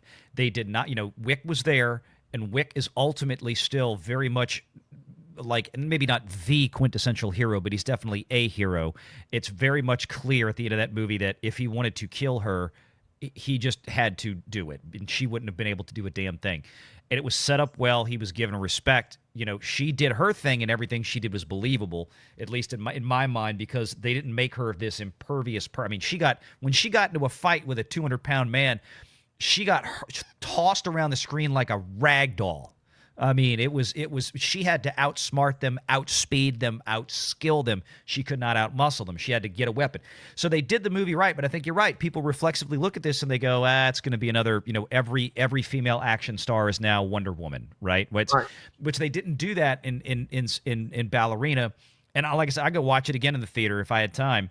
I can't wait for it to come out on physical. I'm going to be right there to pre-order that damn thing as soon as because I loved it. I thought it was awesome. RJ loved it. Loved it. We saw it together.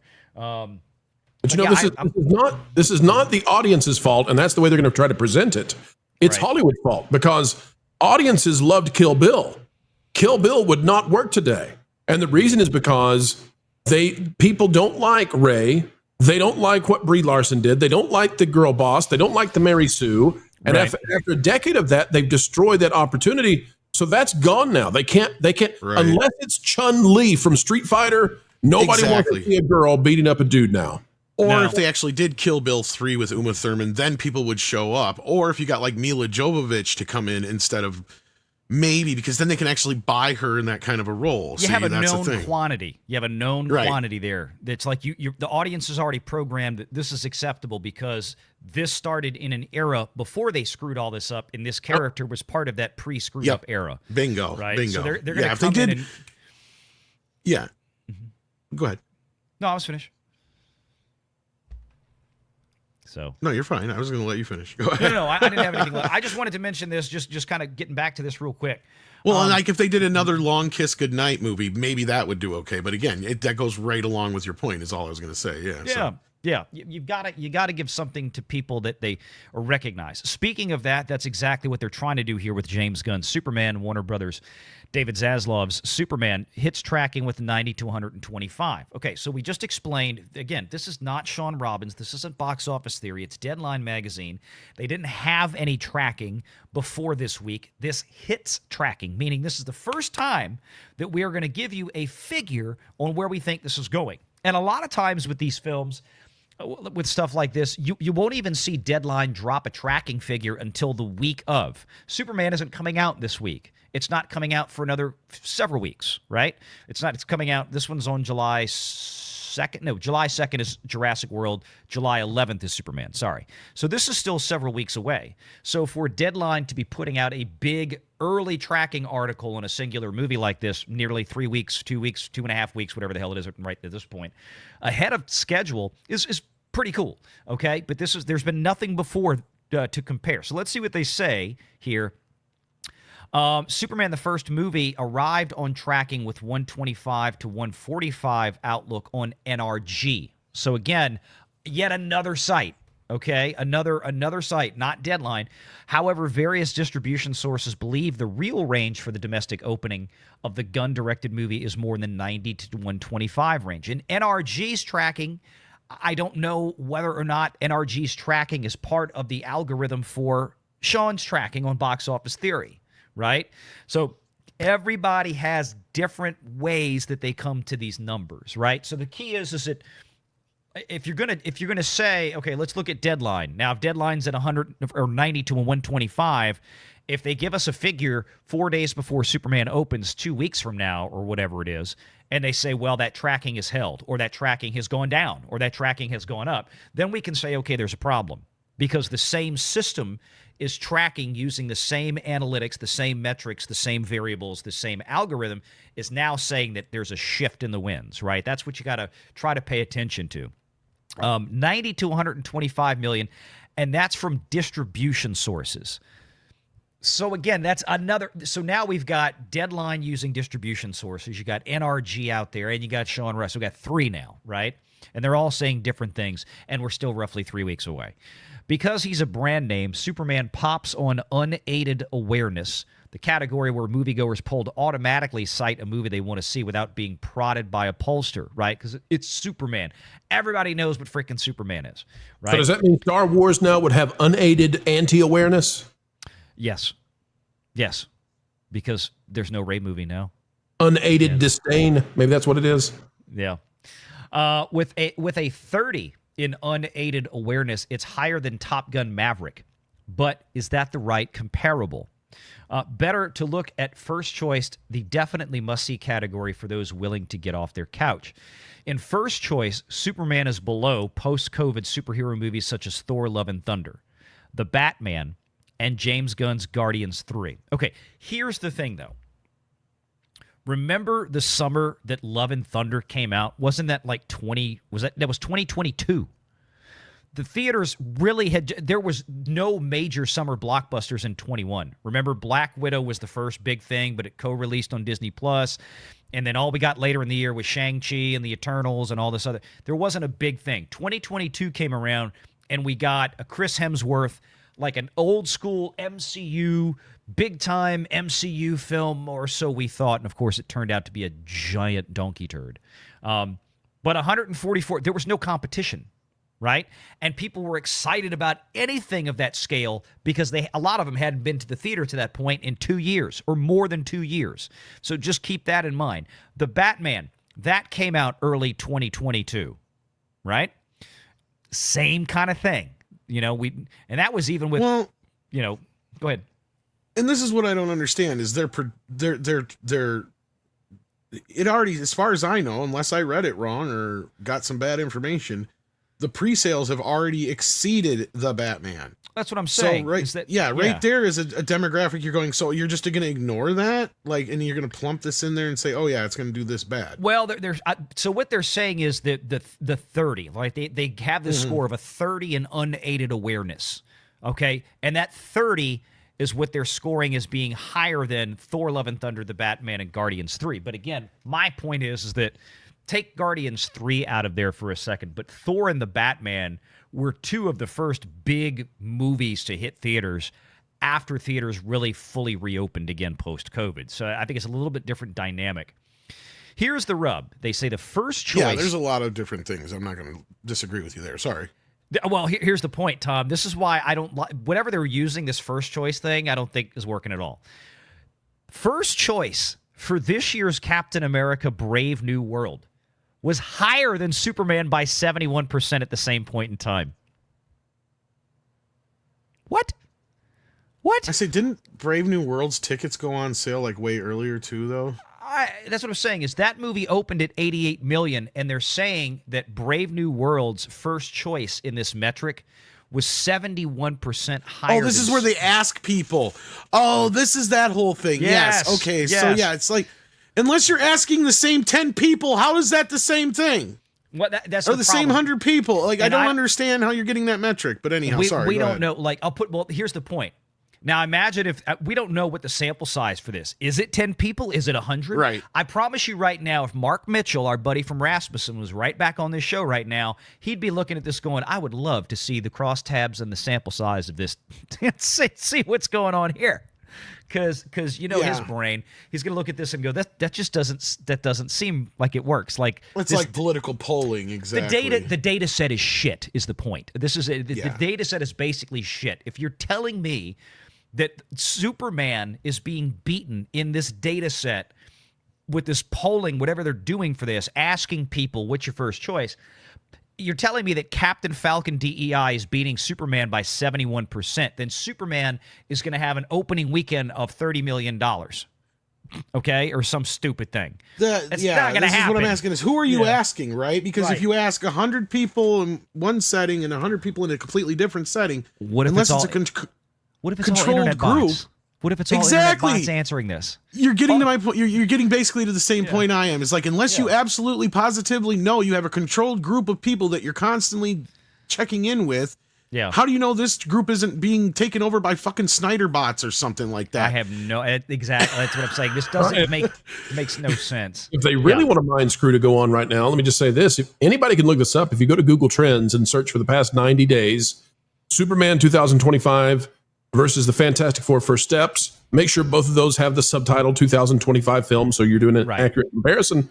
If you search over the last 90 days, you'll see the entire month of June that Superman is pulling something like 3 times the online searches as Fantastic Four.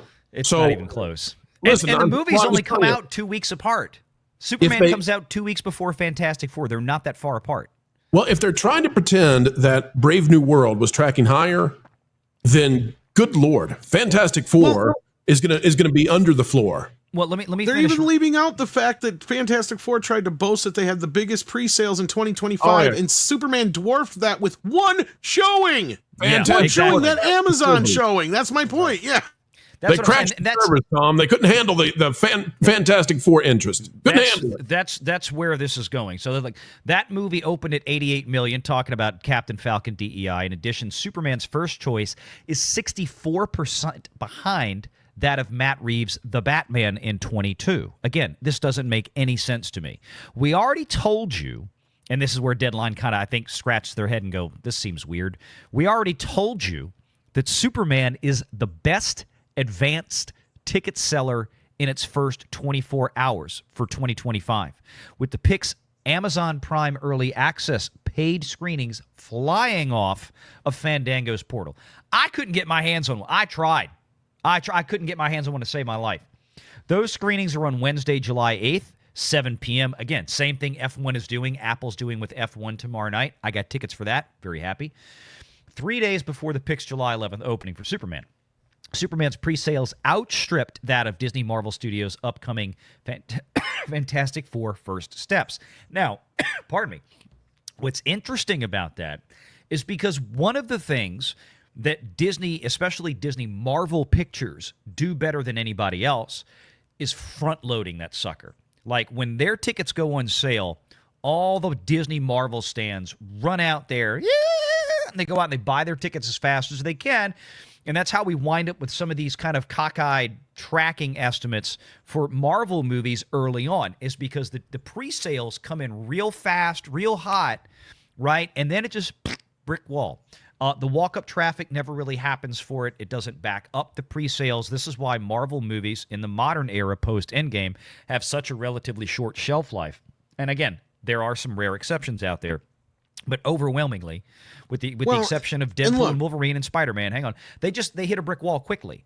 But what's interesting to me is that Superman, okay, with all of that Disney Marvel stand going behind it, is that Superman still outstripped the pre-sales, my understanding is pretty comfortably, of Fantastic Four. And I think Superman is going to engender perhaps a lot more curiosity and walk-up traffic, meaning no pre-sales, people that we can't even calculate yet, than will Fantastic Four. So, I mean, as it stands right now, I mean, this Superman could blow him out. And I'm being accused of, being, as usual, I get this shit a lot, being some kind of gun-toting activist here, as in gun with two ends, not one. Look, I'm just calling it like I see it. Gun is gun. Like, that has nothing to do with it. Superman could suck ass. Mm-hmm. We don't know that yet. That's the one thing is, like, yes, we're seeing some things that give us, some things to worry about. I'm not denying that. Nobody's saying that. But what we do know for a fact is that the chances of Fantastic Four being good are next to none. Mm-hmm. Right? Like, that's what we're getting out of this between, Sue Storm being the girl boss that she is, Pedro Pascal being in this, the Silver Surfette, all that crap put into the blender. Yeah, a lot of people are looking at this fantastic word. I want to remind everyone that this is absolutely not gay.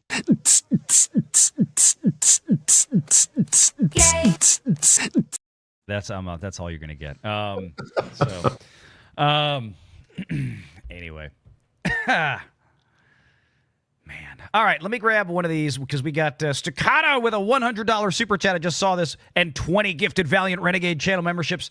Thank you very much, Staccato DDS. Much appreciated, my man. Good to see you out there. Thank you. Outstanding.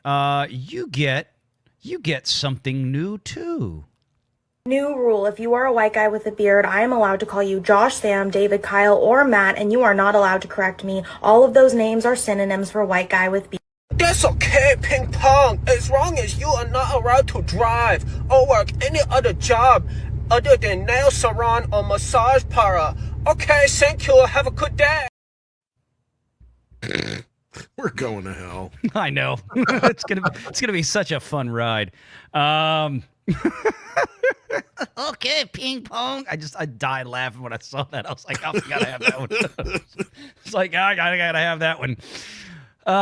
You know what? There's some days I absolutely love TikTok. Oh my God. Jan Monroe says for 13 months, what a concept. Disney lies about their budgets. The SEC may someday decide to investigate that. Let me address this really quickly. I get where you're going with it, but disclosing the budget on a film, it's not something the SEC cares about. It's not something they really regulate. It's not material. As long as you're reporting at the end of the day, this is how much in expenses that we had, this is how much in revenues that we had, and you follow GAAP, generally accepted accounting principles, if you're reporting here in the States, obviously, you're fine. That's it. They're under no obligation to report budgets. Most studios try to keep it a tightly guarded secret, but in this day and age, it's kind of hard to get around that when every studio out there is going to go after film tax credits in a variety of states, in a variety of foreign countries. And this information is going to get out there, and that's just kind of how it is. And they talk to the Hollywood trades. So Archer Merchant for 10, so pathetic that now Pixar, Lucasfilm, Disney has gone from gauging success, not by how can these films bomb, but to now how can't all these films bomb. Would have been unthinkable a few years ago. Yeah. I mean, they're hoping for one that doesn't at this point. We've got almost 1,000 of you watching on the main channel on YouTube. It looks like I've only got 418 likes. Can we fix that, please? Hit the like button for me. It's free. Share it out. We appreciate you. Flying blind on a rocket cycle. Good to see you. 8 months. Groovy. And he also sends a $3 super sticker. Thank you very much. Pro is out there for some reason. Who's that? I don't know. 24 months, 2 years, and I'm still in awe of Staccato DDS. Thanks for the gifted memberships, and thank you to all 1,400 viewers tonight. Yes, including those of you watching on X, which, as we mentioned at the top of the show, I am so glad that I kept bitching and whining about X because they finally have invited me to turn on subscriptions and memberships on X. So, there you go. All because I posted a really hot picture of Sophie Cunningham. That'll do it. 1.2 million views on that. I'm like, I need to start posting more naked women. It's just, Elon stared at it for 2 hours. There you go. Soul Nightmare for 5, the Superman World Tour's first stop in Manila was a big hit. And I wasn't expecting that much love from the Philippines. Rio is up next tomorrow. It's good to see they're already out on the tour trail. They should be. David Zaslav, this has to win. If this fails, David's going to have some issues because again, it's not like Disney where they have theme parks that they can bomb and flop movies right, left, and 17 ways to Sunday like Disney does. Yeah, but they haven't had the flops the other studios have either. No, they've been doing great. I mean, this year with Sinners, with Minecraft and everything else, I mean, they're like, Disney's the biggest king at the box office domestically with $1.1 billion. Warner Brothers is right behind them at 900 and something million. And I'm like, yeah, one of these studios is hundreds of millions of dollars in the hole, and one of them is hundreds of millions of dollars in the profit, in the black. Which one do you think is which? Disney's the one that's losing its ass, just so you know. Bad, losing its ass. WDW Pro, can you load your peepaw for $5 from John Maynor? I don't think that Valiant wants the power of the peepaw. That's what Pedro was called by one of these articles out there, that he's no longer the internet's daddy, he's their peepaw. And so we have we turned that into a thing on the channel where we have Pedro doing some things that Pedro has done, and well, he's to blame for them, but we made sure that audiences are focused on just exactly who Peepaw Pedro Pascal really is. I don't know anything about that. Flying Blind also says for 5, yes, Peepaw time. And Dark King for 2. Remember when we cared about China's box office? Right? Yeah. Outside of some very, very specific IPs, China's box office is effectively useless. Now, Jurassic World, that franchise, although it's, I'm not expecting $200-300 million from China for this. Don't get me wrong. But Jurassic World is one of those types of franchises that typically does fairly well with China by comparison to other U.S. releases that also get released in China, which there are fewer and fewer and fewer each year. So maybe they wind up getting 40-50 million gross from China, which means they take home 10, 12, but yeah. So now one of the articles I had up earlier, and again, we're going to laugh at it because why not? I want to laugh at it. Screw it. Yeah, we all knew this was coming, and it's the only reason I bring this up. When we had Star Wars Celebration in, was it Japan? A few months ago? April, was it? And we knew that this movie has just been getting tossed around like a rag doll, right? This is the next ELIO. This thing has been tried to get written 4 and 5 times by 4 and 5 different writers. Nobody's gotten anything going. Daisy Ridley's walked out on stage April of 23. Rey's coming back. Yay, we got a Rey movie. We knew that's what Bob Iger wanted Disney Star Wars to get back into the theaters. Kathy, I'm sure, was happy to get Rey back on screen, even though the audience wasn't. And then it just languished. And then Japan this year, Star Wars Celebration 2025, there was no mention of this movie, to my recollection. Daisy Ridley was not walked back out on stage again to give an update or to even talk about this. I told you at that moment, this movie looks like it's effectively dead. And one of the reasons I said, and this looks like this is kind of confirming it, at least my theory on this was, we are now to the point where the proximity to Bob Iger retiring from Disney, you know, his replacement is going to be announced within the next 12 months. And there's probably going to be a lot of people, studio heads, C-suite people, that, and this is not uncommon, that are going to be retiring right along with him. We saw it when Iger retired the first time, right? Alan Horn stepped down. He's like, okay, Bob's leaving, I'm leaving too. That's how we wound up with Alan Bergman, who took his place, and then Dana Walden. God help us. But that's kind of what happened here. And I think that's what's going to happen. I think at this point, all this stuff that they don't already have well down the road into production, they don't have a script, they don't have anything greenlit yet that's ready to go. They probably just slammed the hammer down on it. You know, we're going to have a big regime change here in the next 12 months. And some of the transitioning process is going to happen before then. I know it's Pride Month. I think this was going nowhere. We're not going to try to bake this cake anymore. Let's stop. Let's just put a hold on everything. And remember, at Star Wars Celebration, they didn't announce any new major projects. They didn't announce any new major shows that we weren't already expecting or didn't already know about. You know, Ahsoka Season 2 is about it. Everything else is another Dave Filoni animated thing or whatever. Very, very little to nothing in the way of any live action for Star Wars. The Mando and Grogu movie, obviously, that was already well along into production. That's going to be coming out summer of next year. Whoopee.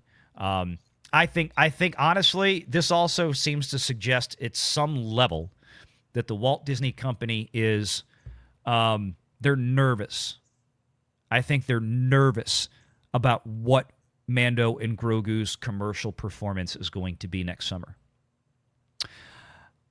I would be. We've, for all the reasons we've extolled previously, this movie, this Mando and Grogu movie, is about, by the time it comes out, is about 5 years too late. They should have had this movie come out in 21 or at the latest 22, right after the Luke Skywalker came back in the late 2020 thing. They didn't. All they've done is pump out a lot of trash that lost whatever was left of the audience. The people that wanted to give Mando a chance have left the building, by and large. The merch doesn't sell like it did 2 or 3 years ago anymore. It's cooled off significantly, and now they've probably got $300 million invested in this Mando and Grogu movie that they don't even know now. They may be looking at this thinking that it could turn into, you know, it may do no better than Captain Falcon DEI. It might not do any better than Fantastic Four, and that's if Fantastic Four does maybe $500 to $600 million if it's really lucky. We scooped this thing, right? So we knew this before anybody else, and this was a big to-do. Mm-hmm. We came out and you ate popcorn. You ate popcorn in the background as the Echo-based Networks guys heard us relay to them the Rey movie and that she was going to walk out on stage. All that. We had it like a week early. Yep. So let me tell you what I think's going on here. The scoopers out there, the alleged scoopers who have, you know, they get it right half the time or they get it right 60% of the time or whatever. Someone has got a sniff on this, and I forget who it is. I think it was Daniel Rickman. I think it's Daniel Rickman. You're right. Daniel RPK. Yeah. Daniel Rickman. And look, I pulled this up just so you know. The reason I just searched for, I was like, let me go see if I can find an article real quick. And the first one that came up was from Men's Journal. I'm like, whoa. I'm like, that's okay. And that's just like a random, just a regular, like a men's magazine. It's not a Star Wars publication.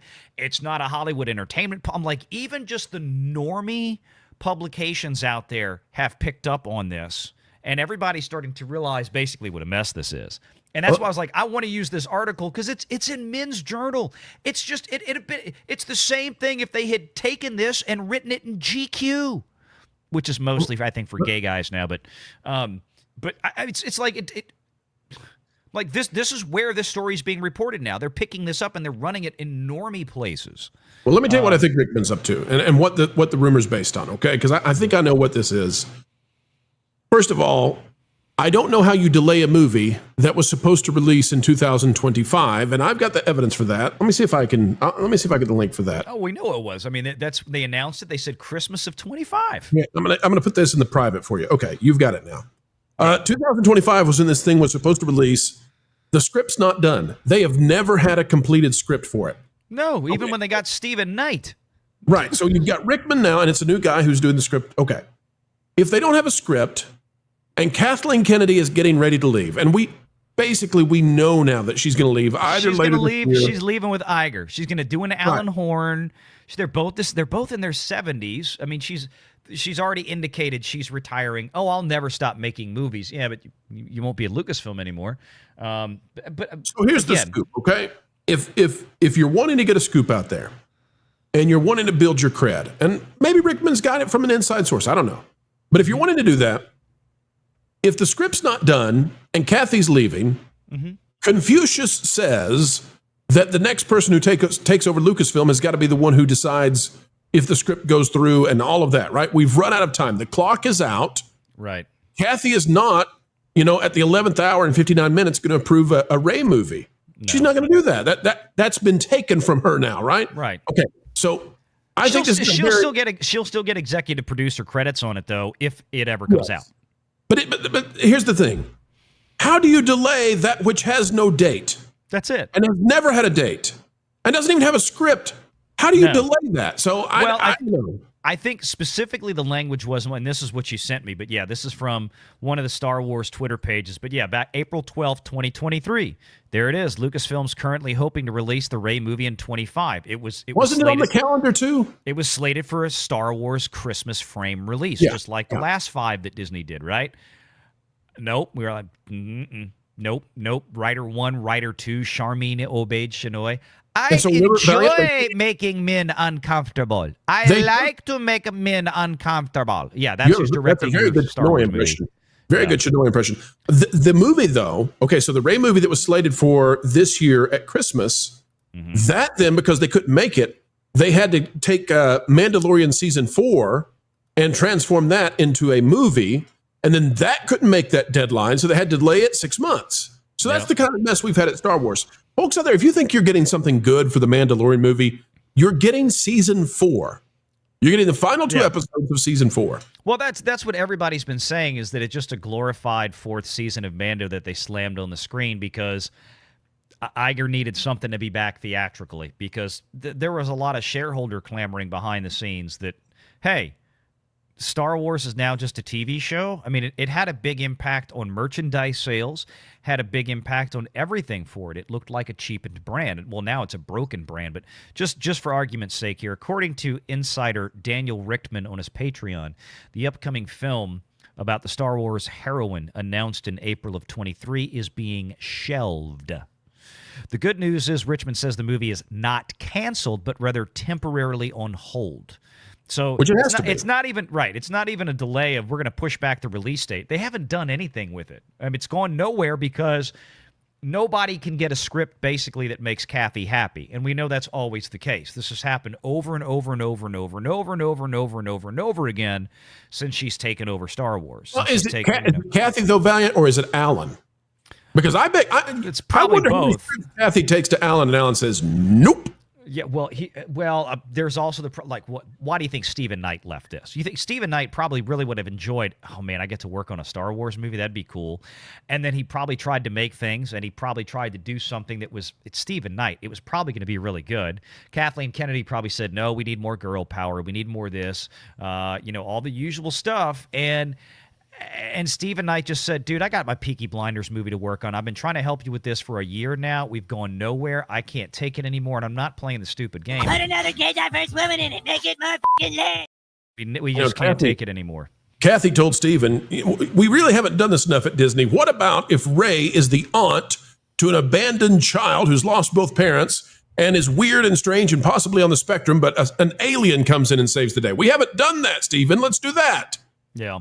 Well, I love this line. The reason behind the delay, according to Daniel RPK, is so that Lucasfilm can prioritize other movies, including Starfighter and James Mangold's not yet named film.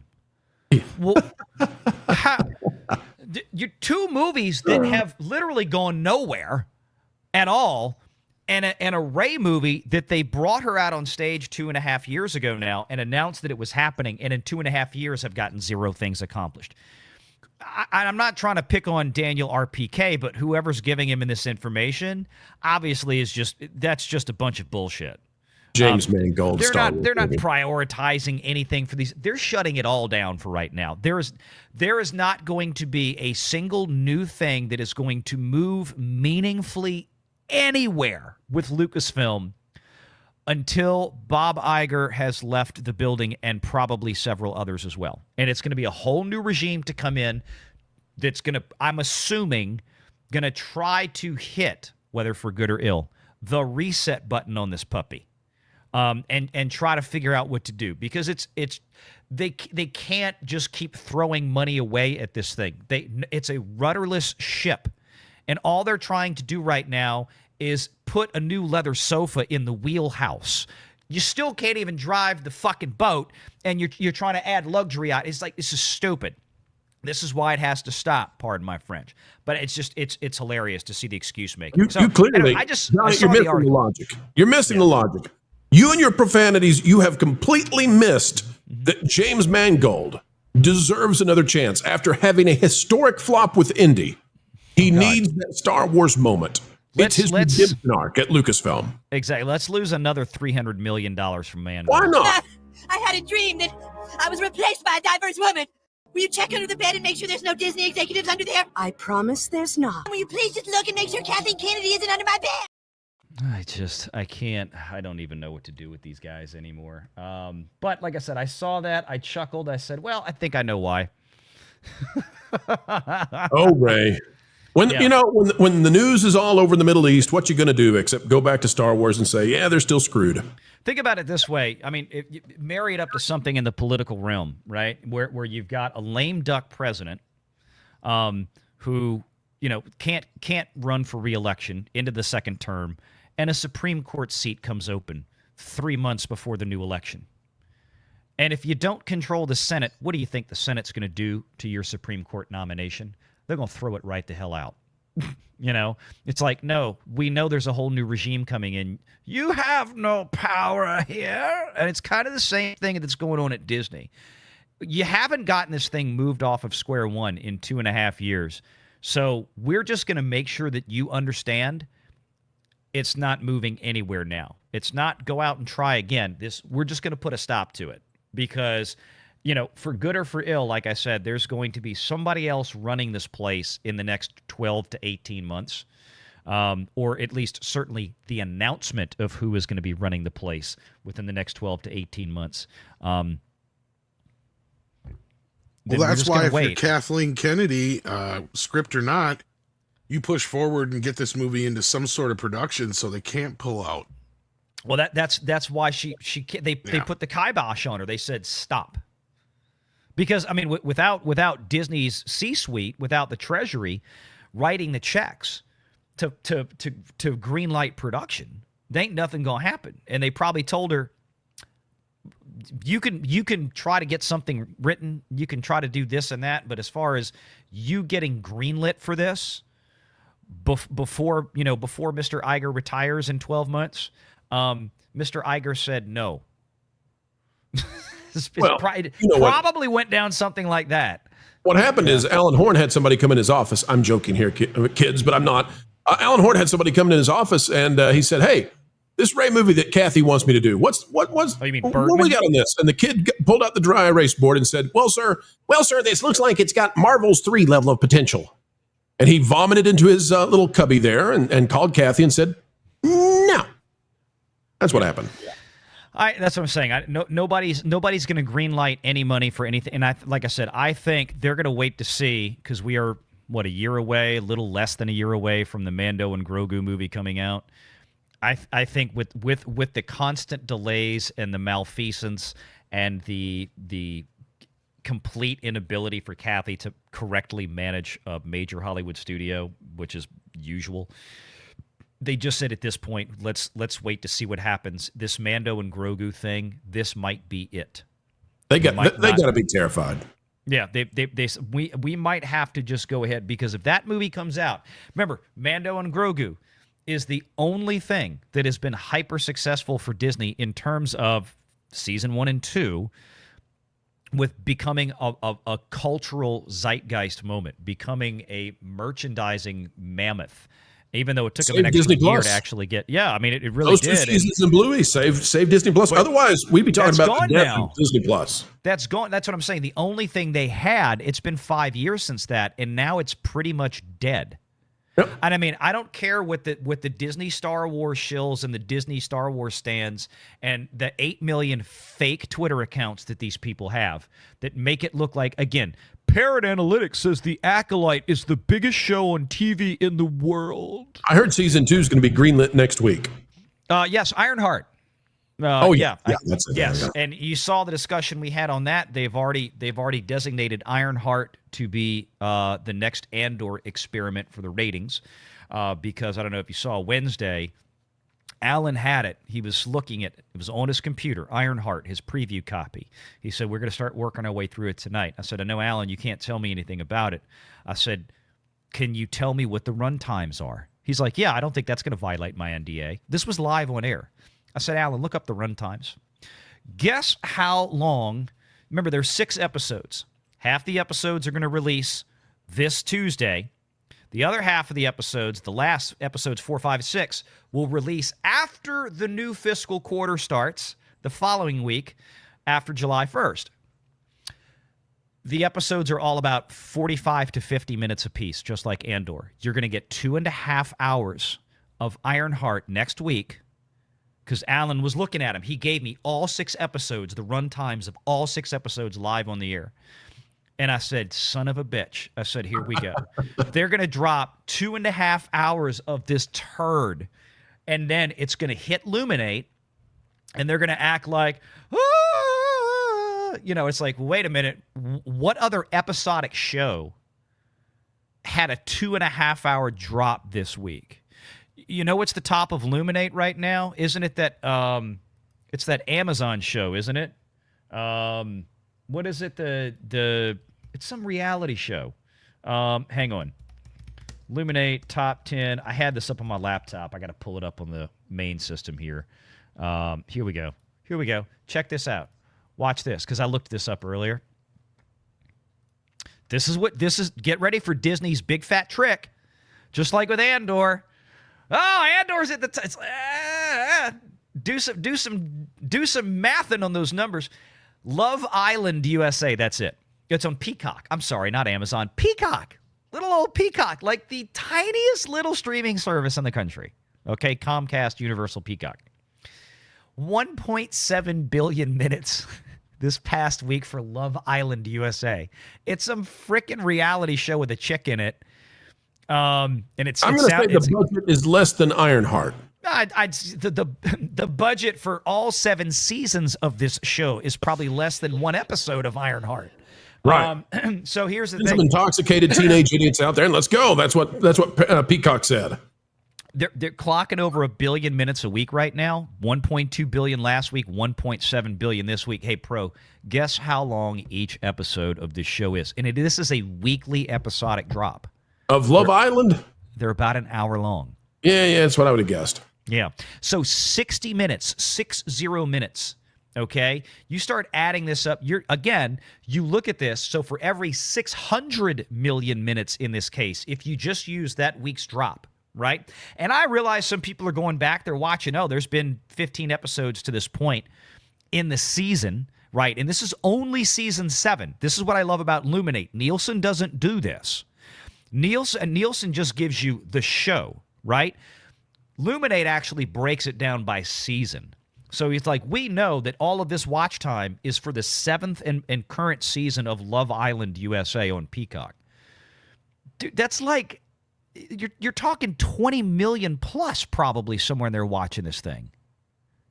This is huge, right? Yeah, and I've never even heard of it, which means Come on, bro, get on the job, man. Get the AOP going. Well, it's not people watching this kind of show. They're watching Love Island. There's probably overwhelmingly a female audience on this show.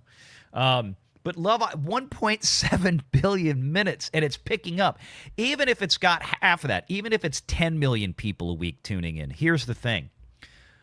Andor, with 2.5 times the available watch time that was dropping each week, the same amount, 2.5 hours, that's going to drop with Ironheart.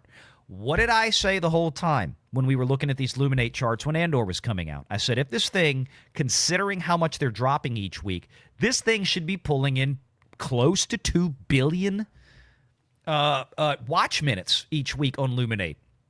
But it wasn't. It never even made it to half that. It made it to about a third of that. And they weren't 40-minute episodes like Mobland or 1-hour episodes like Love Island. 2.5-hour drops each week. And this is why we said Andor's audience was averaging about 5 million. That's where it landed, right? Mobland was doing 15 when it was peaking out. Love Island is probably doing 10 to 15 million on Peacock. Because people just open an app, right? Because Peacock has their $5 thing. They have their $10 thing. There's also free Peacock, right? I think they still have a free Peacock that's basically just, hey, we're broadcasting this on NBC. Some people want to watch it digitally. I want a free Peacock. Give me a free Peacock. Free Peacock. I'll take some free P-foul. I'll use it to harass the neighbors. Ha-ha, HOA. You forgot to include that the P-foul. You say no chickens, you say no goats, but P-foul, you forgot. Look out, neighbors. Here I come. Okay. Valiant, I've got to head out. We don't have one from Shrebbles, do we? I just want to make sure before we do. I saw you posted. So Max said they're dropping 1 episode per day? 6 days per week. They skip Wednesdays on this Love Island. So Ginny and Georgia might be a better example, but Love Island apparently is like a 1 hour. It's like a 6-hour drop every week. Okay, so a 6-hour drop every week, but still, consider the fact that it's pulling almost 2 billion minutes. Consider that it's just what the hell is this? It's a random reality show, even at 6 hours a week. It's like the MTV thing, Real House. What was the show? Real Housewives. And look, here's the thing. This doesn't even include the people watching it through their cable box or over-the-air broadcast NBC. This is just through the Peacock app. So, again, the audience is still bigger. Some rando show like this, the audience is still bigger than what Andor did in that case. It's crazy. By the way, we don't normally put these up, but for any of you out there who want to torment your neighbors and bypass the HOA, because I'm sure it's not on there, Argus pheasants apparently are even louder than peafowl. So enjoy. Yeah. I thought when I looked up on IMDb earlier, I'm going to go back and look again. I must have misread it because I looked it up this afternoon, Love Island on IMDb. That's where I pulled the runtime. I thought I saw multiple, week. I might have misread it. I'm going to go back and look again. Thank you, Mac. If I made a mistake, I'm going to go correct that. All right, here we go with Shrebbles for $10. All right, Shrebbles for $10. It says, well, nothing is good. Wait, nothing good is on. Well, Butters, we can start a laundromat called Redskins Laundromat. We take the red out of Red Man. It's okay, but Iran will cancel us. Oh, geez. Oh, hamburgers. Well, they might, but I mean, we could still have just the regular, the good laundry. Hi, I'm Tom Michaels, and I want to invite you to my new laundromat, Whites Only Laundry. We specialize in only washing in white laundry, so your linens, socks, and undershirts will look fresher than ever. By focusing just on white laundry, our prices are 25% lower than the other guys. Plus, get an extra 10% discount by singing our slogan at the register. Hope to see you soon. There you go. All right, If that doesn't work out, let's go restart Bennigan's. Me and you, buddy. We'll bring it back, and only at Bennigan's will we serve bread that is, of course, white bread only. Later, Valiant. See you, Tom. Take care. And for those of you who missed those earlier, we did have a follow-up. Hi, it's Tom again from the laundromat that's been in the news, and I really want to apologize. I definitely should have realized that the name Whites Only Laundry sounds racist, is racist, and that was not my intention at all. But we've changed the name and fixed the problem. Whites Only Laundry is now No Coloreds Laundry. it still gets across that we can't wash colored clothes without any of the racial connotations of whites only. Plus, to make up for our terrible mistake, come on in before Friday and you'll get yourself a free t-shirt. Just don't wash it here because it has all these colors on it.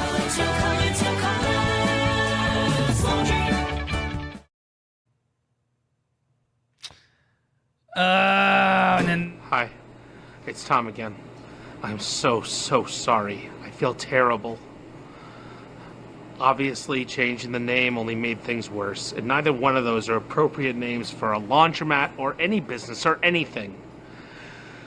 But I'm gonna make things right. First, for the African American community, I've installed a special side entrance so that you'll know you're definitely welcome in my laundromat.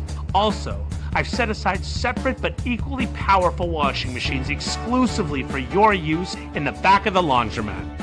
Although they still only wash white clothes. And this time, to ensure I don't upset or disrespect anyone, I'm naming it after myself. And since my sister just had a baby, everybody come on down to Uncle Tom's Laundromat. Remember, whites only, no coloreds, and blacks enter through a special side entrance.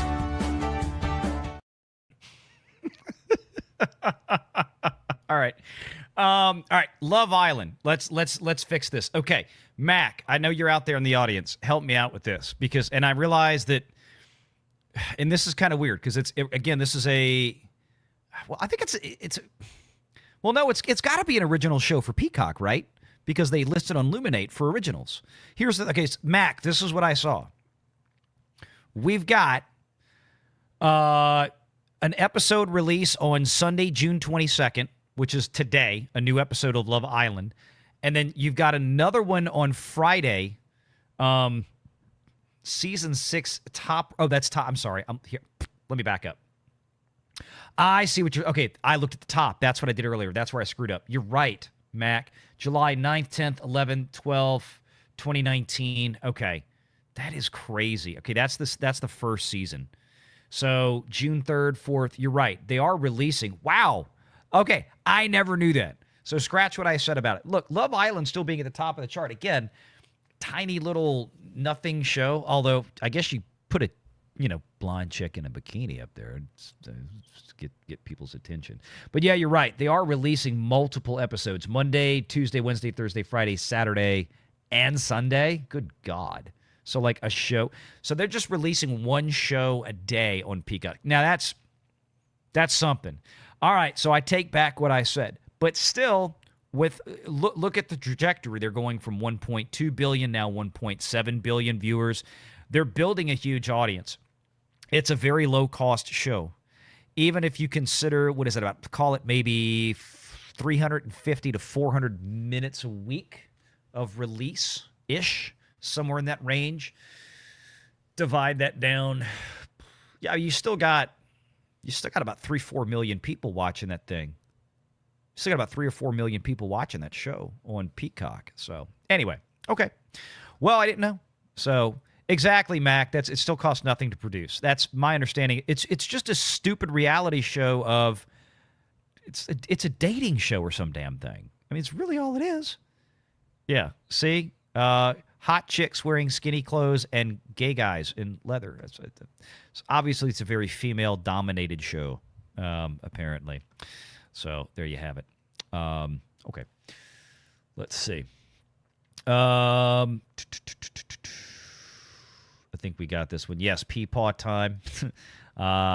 Sorry, Valiant. The Pedro Peepaw thing has been a fun running gag on the pro show, says Flying Blind for $5. I have not seen that one. Tender Warrior gifted 5 Valiant Renegade channel memberships. Thank you, my man. Much appreciated. Flying Blind also says for 10. Saw the first Jurassic World recently. It was fun. Sort of had a family message, pardon me. Got the two brothers and Bryce Howard's character reconnecting. Kind of shocking now. I love the 2016 movie, the first Jurassic World. I thought it was excellent. I really, really loved it. I did not care for Fallen Kingdom.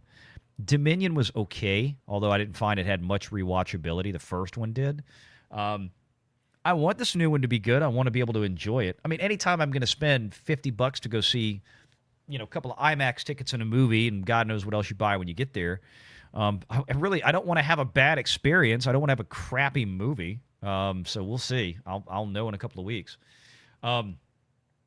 Medmutt says for 5 Pro, repeat ELIO synopsis, then read Megan synopsis. Swap alien for AI robot. Oh, shit. Iger will announce Bobby Joe Gear as next CEO, then transition. Bobby Joe Gear? I don't know that name. I'll have to look that one up. If it's a name that's not at Disney, then that's Jim Gorman from Morgan Stanley, who's running that board right now, is going to be the one pulling those chains. All right, folks, we got to get over 500 likes on YouTube. There's like 900 of you watching over there on the main channel, and I don't have 500 likes yet. Help me out here, dude. We appreciate you. Thank you. Here, I'll put the banner back up. Like and like. Hit the like button. We appreciate you. Archer Merchant for 10. Company got greedy using the parks to buoy the failures. That's exactly right. They've outpriced those bombs adding up. Attendance drops. Should have never made Disney Plus one of the biggest failures since losing Reedy Creek. Again, as we've said many times, Disney Plus would be in much better shape if Disney had simply decided not to make hyper-expensive original content. They are not Netflix. But their arrogance, their hubris, their greed, that's what they did. And that's what has put Disney Plus in as big a hole as it is in. Not to mention, they should still be licensing out their Disney theatrical slate to third parties like Netflix and Amazon and Apple.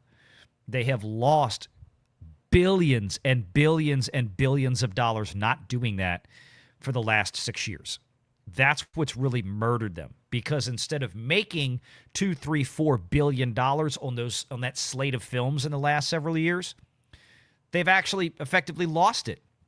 It's $2, $3, $4 million going the other way because they had Disney Plus pay themselves out of Disney Plus revenue. And those movies haven't really driven much of anything on Disney Plus. My point is, Disney Plus would probably still have, I bet, at least 90% of the subscribers that it has right now, with almost the same level of activity, if they didn't have all this original content on it, because the people that are watching stuff like Acolyte and they don't mean a hill of beans in the long term to Disney Plus. That's not what's being consumed over there. It's kiddie content. It's babysitting toddlers, 5-year-olds. That's where the viewership is on Disney Plus. Let's see. Dark King for 2. Can we just switch Disney off and then back on? Did you try unplugging it and plugging it back in? Yeah, we could. Yeah, let's just reset it. Yeah, hit the reset button. Disney, look, Disney, if Disney were a piece of home entertainment equipment at this point, it's the VCR on your mom's TV console that's still blinking 12. You know, it's that one. Tom knows what I'm talking about. Yeah. Revenar, Tom, please give Mr. VR his own theme song. Okay. She's not a rebel, he's a renegade.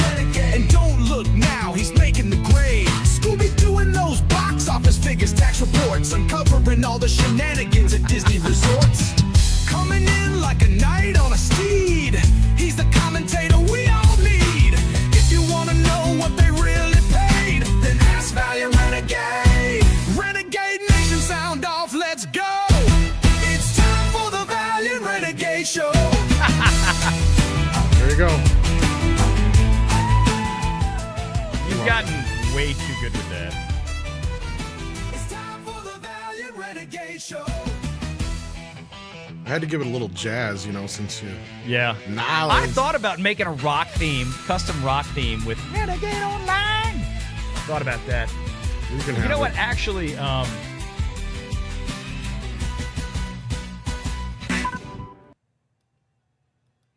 well, Packing Proton sent me something earlier. He kind of AI'd. I'm guessing it's AI music generated as well, because I asked, I was like, what's the music from? Because I always get bit. And he said, it's AI generated. Gave it the prop, make it sound like a rock version of the Star Spangled Banner. So it's kind of a rock. It's good for Renegade Nation, which I might use over there. So thank you, Packing Protons. I didn't get a chance to really check it out because I was watching the LSU game today. National champions once again, by the way. So I didn't really, I didn't get, the only thing that I had for Renegade Nation was our little intro that we made that I haven't really used yet.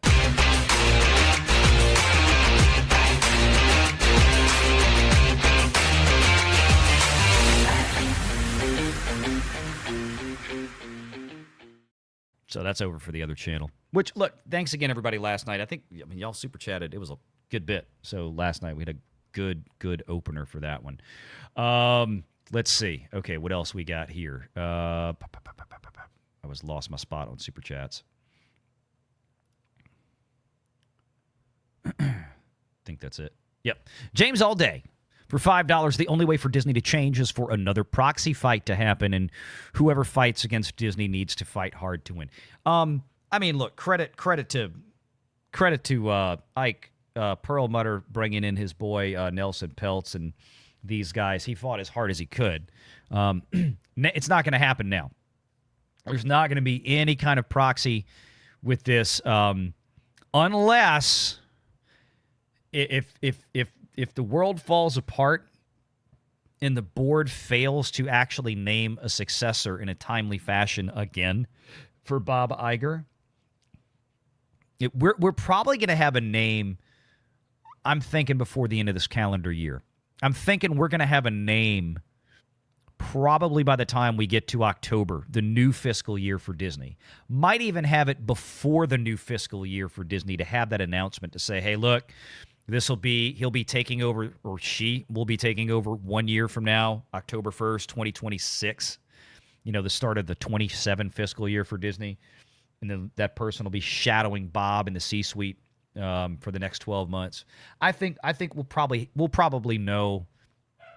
I think there's a good chance we'll know by October this year. Joe Iger for $20. That deserves $20. I think he was talking about Tom's Whites Only Laundry. So,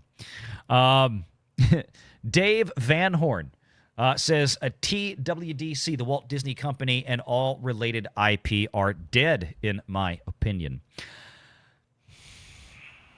I'm hard-pressed to identify anything that still has a lot of viability outside of some... Really, you look at the stuff that they've got, like we've talked about before. Disney Plus, it's Bluey. And Bluey feeds the old Mickey Mouse Clubhouse library content. Nothing new. When it comes to film and entertainment, look at what's done them really well.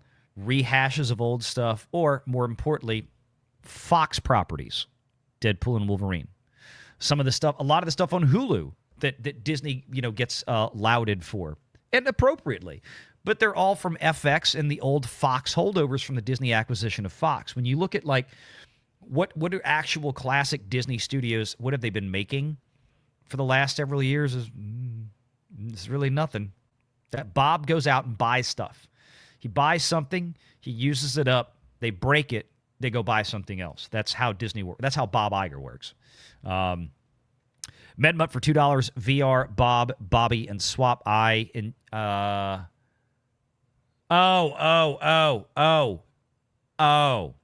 get it. You gave me a funny name earlier. Thank you, Medmut. I put that in the back, but you didn't see that. Okay, no, I didn't catch that because I was reading down this list. Rick Carrera with $100 super chat and 20 gifted Valiant Renegade channel memberships. Dude, lighting it up this week. Thank you so much, Rick. I appreciate it. Thank you. If you got a gifted membership tonight, make sure you thank the folks that you got it from. Thank you so much, Rick. I'll give you something for that one. Let's see.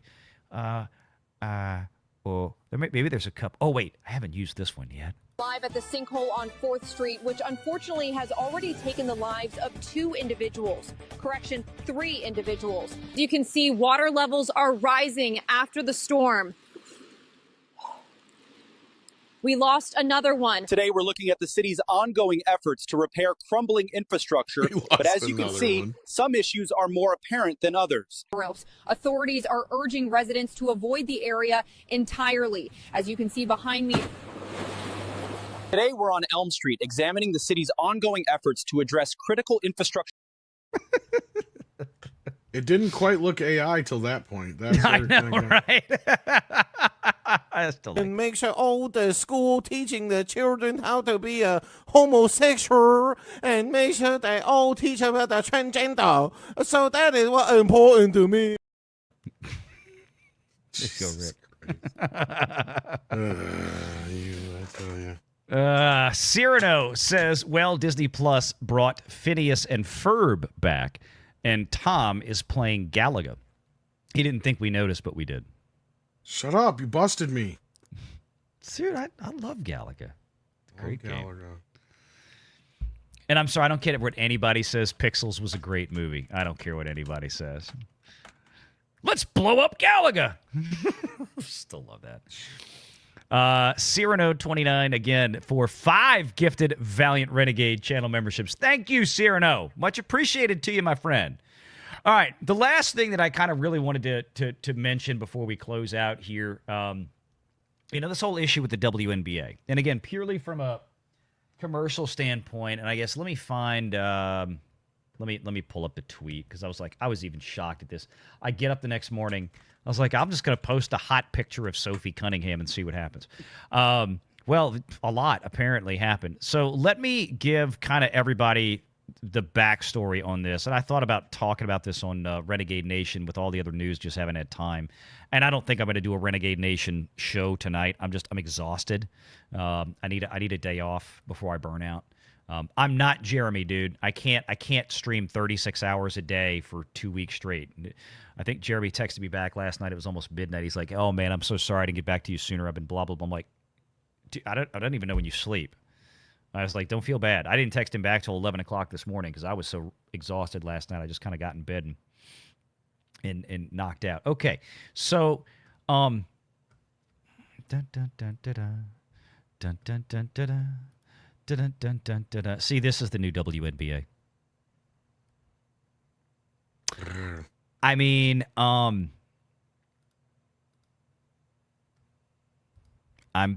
It's an actual chick, right? Yeah. We're sure of that. Yeah, we're very sure of this. And here's the thing. So what happened with Sophie Cunningham this week? Now, people were talking about. Well, Caitlyn Clark has just, good Lord, I don't watch men's basketball. I probably know more at this point about what's going on in the WNBA than the NBA just because of all the cuckoo drama, okay? Caitlyn Clark has been getting fouled like crazy, flagrant foul. There's a lot of jealousy. Imagine that. A bunch of women that work together are jealous of one another in some cases. I mean... And Caitlyn Clark is really despised, not by every other player out there, but by many. So that you know, Caitlyn Clark plays for the Indiana Fever. Sophie Cunningham is also a teammate of Caitlyn's on the Indiana Fever. Okay, they play together. Sophie apparently had about enough this week of other WNBA players trying to seriously injure Caitlyn Clark in every other game. We had another player earlier this week that took her fingers and her fingernails and tried to stab Caitlyn Clark in the eyeball again. Just like a month ago when we had the other player that tried to do it. Or actually she did. She came down and cupped her fingers, and you could see it clear as day in the replay. Stabbed Caitlyn Clark in the eye coming down with her fingernails. You're trying to seriously injure players. And the reason they hate Caitlyn Clark is because she is quite literally responsible for 1/2, actually over 1/2 of the entire WNBA television audience. I'll repeat that. Caitlyn Clark is responsible for a little over 1/2 of the entire WNBA television audience. And guys, let me tell you, Sophie Cunningham is about to pick up a not insignificant portion of what Caitlyn Clark don't already got. Okay? Let me give you some of the backstory here because there's a little bit more to it. I've got to sift through this. I got to find the other. And I have saved so many damn things this week, as you can imagine, with everything going on. There's even a Bob Iger story who just invested in a soccer team, a women's soccer team. I kind of want to get to this because it's so funny. If I can get there, I'll get there. I'm scrolling down right now through. Oh God, that is funny. I wish I had time to play that one. Give me a second here. I saved these. They're book. There's so much going on in the world. I needed to throw these in a separate. Okay, here it is. Okay, so this is part of it. There was a. Okay, let me show you this one. This is what started it this week. This is what I was trying to find. Okay, so this was a moment. This is what started the Sophie Cunningham thing. And again, WNBA is part of the NBA. It's effectively a subsidiary. And Disney now owns a third of this thing to the tune of $2.6 billion a year under the new contract, which is why Disney is now having to sell off other assets to help pay for this, like college football playoffs, half the college football playoffs, for example. Okay, so Caitlyn Clark in the blue right there, and you can see she's coming around, she's dribbling, and bam, you can see there the girl reach up and just bap, stab her right in the eye with her fingers again. She goes down, and then another player comes up and just bodies Caitlyn Clark after the whistle blew. This isn't accidental. This has been happening to this woman for, I don't know, since she's been in the league like a year ago now. So Sophie Cunningham, who's also out there on that court, she's got another one of the blue uniforms on in there, okay? She had enough, and she kind of got fed up with it, and I've got to go back and I've got to find the other clip where Sophie Cunningham kind of had her day, got her back, basically. Let me see. It might be on my main feed here. Again, I can't, LSU was playing, finished the game right before we started here, so I kind of didn't do my job today and set this up. If I can find it. But if you see the clip, basically what Sophie Cunningham did, oh, God damn, is she a chick? Tom, how about that? That's Sophie Cunningham. Just saying, all good.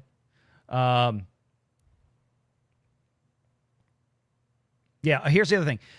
Sophie gained over 500,000 TikTok followers in like the first 6 hours. This is the play. Okay, this is what I was looking for here.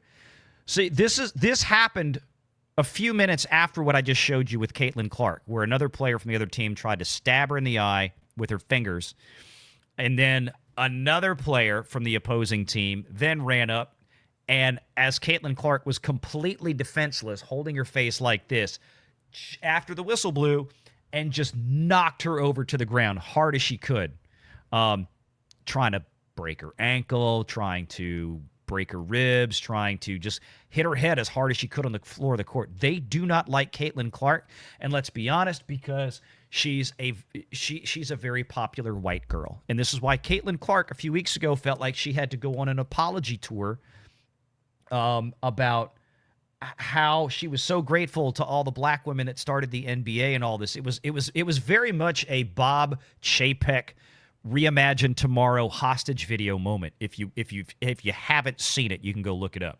So this is what Sophie Cunningham had enough, right? So we don't need the audio because they're playing some like copyrighted rap music, so I don't want to do that. So watch what happens here. So Sophie Cunningham is in the blue. Indiana Fever, right? In this. The girl that she is defending right now, the other player from the other team, is the one that came up and body slammed Caitlyn Clark in that last clip. Sophie Cunningham was guarding her. So Sophie Cunningham said, "My turn, bitch."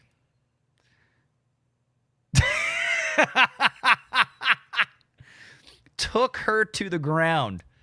And the other team comes up. Sophie's having none of it. She's like, "We'll get into a fist fight right here."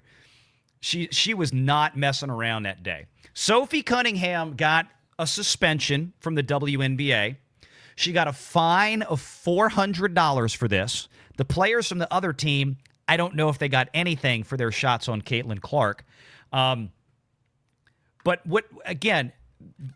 there are people in this league that are just kind of getting fed up with some of what I know they perceive as distinctly some racial politics out there, and there's a lot of female jealousy out there, and it's what it boils down to. But here's the deal. If you go back and look at, and I think I'm going to do a click here. Clay Travis had a great report on this. I love Clay Travis's sports coverage out there. But just from a television standpoint, because dirt to dirt, we cover TV, right? What on earth is X doing to me? Here we go. Clay Travis. I'm going to find this. I think he posted this. And the bottom line is this. When you look at here, I hadn't seen this one yet. Let me share this. This is I've been having too much fun with the story this week. Oops, wrong button here. Sorry guys, I appreciate you bearing with me. I'm terrible today at managing this. I know. I really am. Let me go over here and do it here because I think I've got my Chrome tab set up.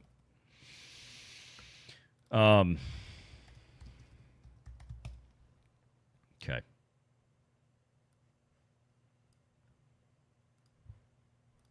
All right. Let's get this back up. Clay Travis. Now, he had a clip in here that I wanted to play from... Good Lord, where did it go? This one right here. Las Vegas Strip. What can Las Vegas expect from Sophie? Oh, you know what? Okay, so they're interviewing Sophie Cunningham after she's kind of returned. She had a 1 or 2 game suspension.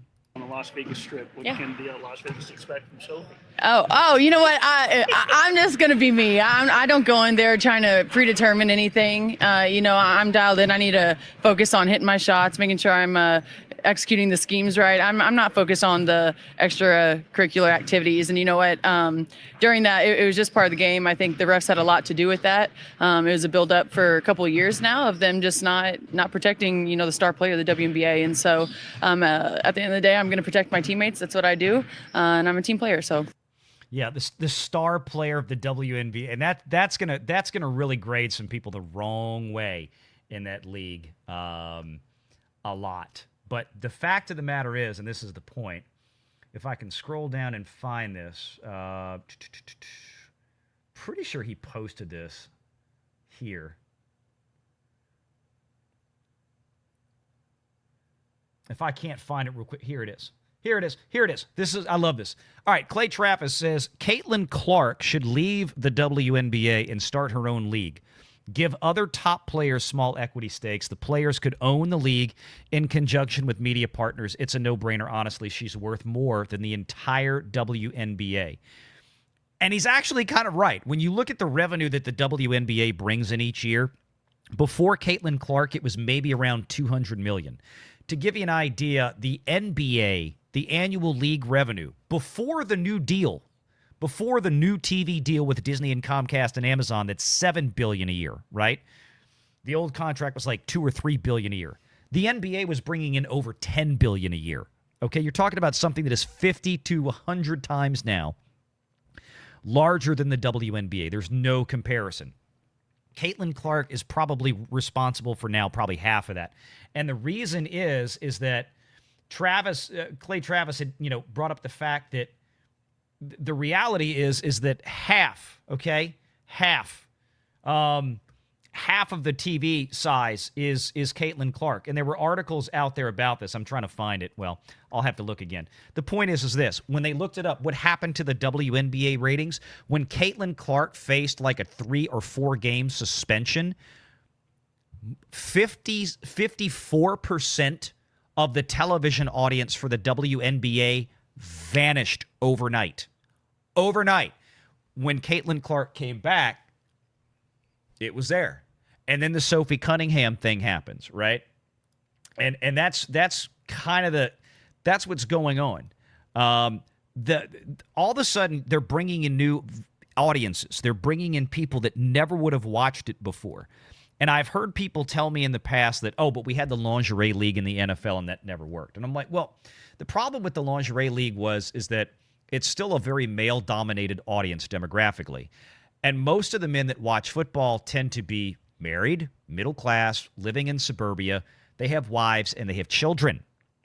Guess what they can't sit around on a Saturday night or a Sunday afternoon watching in front of their wife and their kids? A bunch of strippers playing football on TV. That was the biggest problem with the lingerie league, right? So, I mean, there's no way to get around that. It was never going to be like that. Now, I'm not going to say suddenly the WNBA is going to be a big, big deal. By the way, there's the Jurassic World. I was telling you about this earlier. That's the like baseball cards. I haven't opened them yet. That's the special Jurassic World tickets. They're in there along with some collectibles.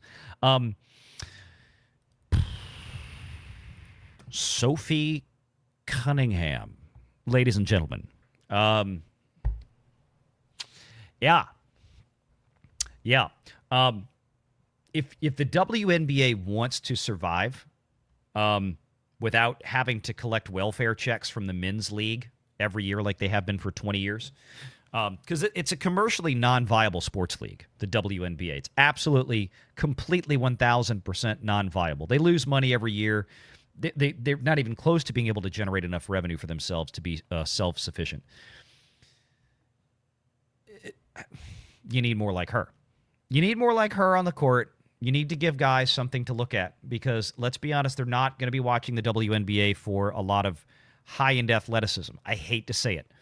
Even the female players will tell you, yeah, look, if we played against the NBA, it would be 200-0. You know, there's nothing we could do. There's nothing we could do. The men would run over us. That's just how biology works, how physics works. But, hey, this post got 1 million views. This is the original one. Where is it at now? 1.2 million? 1.2 million for Sophie Cunningham. And I was like, yeah, I'm going to become a WNBA fan now. But when you look at girls like her in the WNBA, you look at Caitlyn Clark.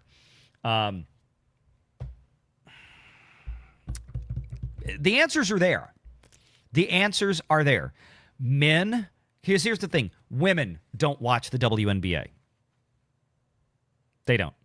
If they did, if they watched the WNBA like men watch the NBA, then the WNBA would be fine. The WNBA would theoretically be pulling in almost the same amount of money as the NBA. It's 1/50th to 1/100th of the revenues. There's a reason. Women don't watch it. And if you want men to watch it, but some of the girls in the league are going to continue to be very, very jealous, especially as girls like Sophie Cunningham, they keep putting pictures like this on their Instagram. Again, she's probably added like 2-3 million, I think, social media followers in the last couple days. I find the story fascinating because the WNBA has been one of those things for 20 years, just sitting around, going nowhere, doing nothing, and then boom. A year ago, we get Caitlyn Clark. Now we're getting Sophie. There's going to be some other ones to come out of this that are going to stand up and get tired of what's been going on in that league, which unfortunately, like I said, there's a lot of racial politics and racial jealousy, it seems like, in the WNBA. Racial tension, whatever you want to call it. Or maybe it's just flat out female jealousy. I don't know what it is, but it's been fun to watch. I am not going to sit there and start watching every WNBA game, just tell you right now. But I thought the story was too funny this week and too good to pass up. Not to mention how many 1.2 million views on a frickin' Twitter post for me is stupid. Got that one earlier. Thank you again, Cyrano, for that. Eric K. for $5. The female commissioner said the new popularity was due to her leadership, not Caitlyn Clark. Sophie was also knocked down during this game. Nothing called. Not surprising. Her leadership. I just, okay. Again, this was definitively, I'm going to show you. I was trying to find the article on Clay Travis's thing. I can't. I don't know where it is. He's got too many posts. Here, I'm gonna do this. WNBA ratings. Caitlyn Clark. Hang on. I thought this was fascinating. Absolutely fascinating. Here we go. There's a number. There's a multitude of places that were posting this or writing their own articles. So hang tight. I think I just grabbed one from the New York Post. But we're talking about TV ratings. I found this. My jaw dropped. Like, I could not believe this is even possible. We're talking about like Michael Jordan level portions of the NBA's interest. Michael Jordan levels, like a guy who would command half the people watching the NBA in the 80s were watching for Jordan kind of thing. I mean, this is where we are now. WNBA ratings. This is back on June 11th. But this is the point. This is why these articles have been popping back up again recently because of this. WNBA ratings plummeted over 50% since Caitlyn Clark's. It was an injury. I'm sorry, I said suspension. It was suspended. It was an injury. And the injury was from people on the opposite team probably trying to kick the shit out of her. The WNBA ratings have gone in the tank without Caitlyn Clark. So for everything that you want to say about this new commissioner trying to, say, oh, she did it. Well, the proof is now absolutely 1,000% baked. And it's right here. Okay? The Superstar Fever Guard has been out since May 24th. She's now back in since this.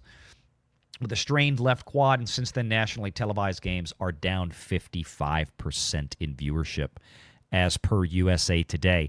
The Indiana Fever's nationally televised games are down 53%, averaging 1.8 million viewers with Clark compared to 847,000 without her.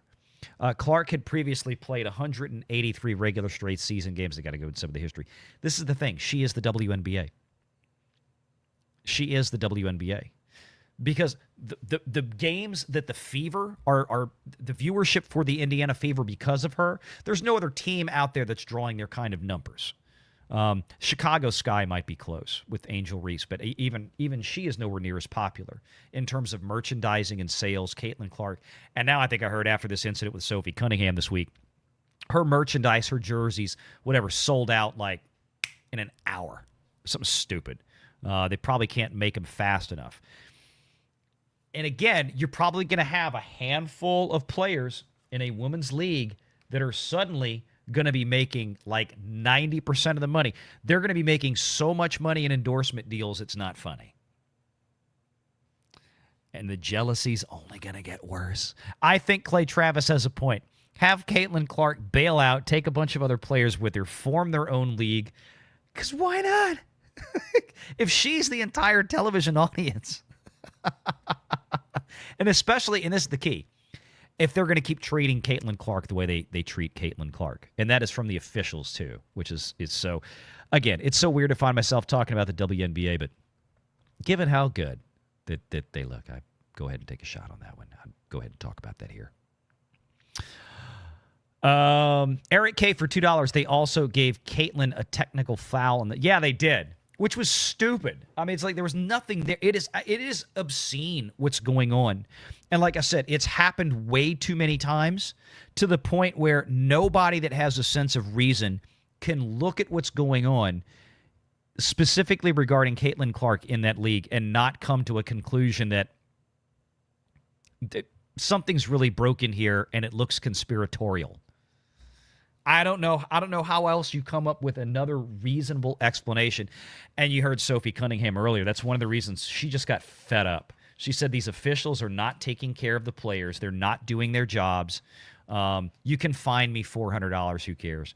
But that's why it's like if the officials aren't going to do their jobs, then we're going to start handling things on the court. And honestly, that might actually double the ratings for the WNBA again.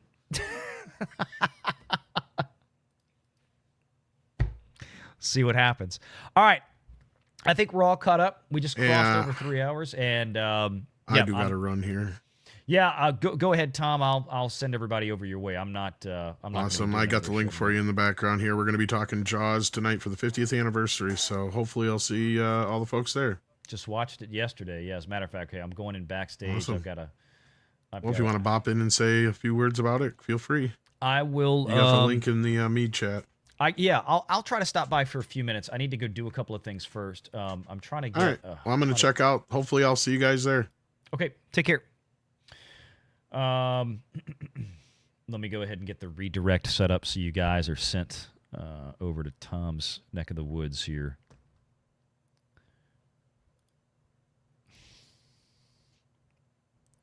Yeah, y'all got to keep reminding me about the ads on these things. I got to make sure to fix them. Now, I didn't fix the one on Renegade Online, so if you were watching on Renegade Online, you probably got some ads shoved in there because I didn't. It's in a different studio. I have to leave. I have to go back out. It's a pain in the butt.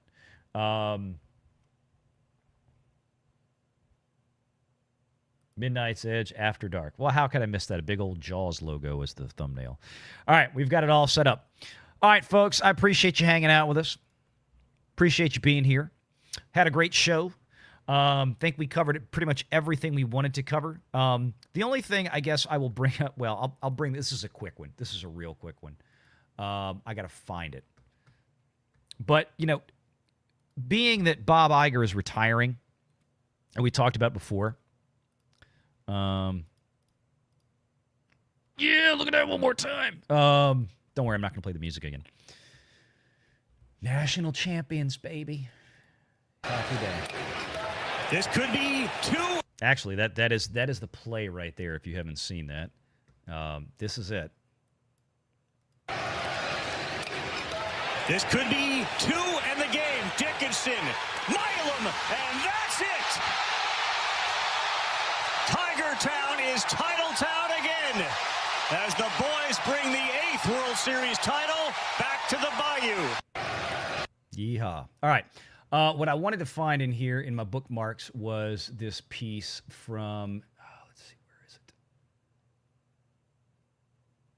Some of the stuff I bookmark, I'm like, when did I bookmark this shit? Like, I don't remember this. This is it. Okay. Yeah, it was another Clay Travis piece. Okay, check this out. Evidently a women's soccer team. Okay, so Bob Iger retiring, right? He invested into this group that owns a local soccer club, a soccer team in California.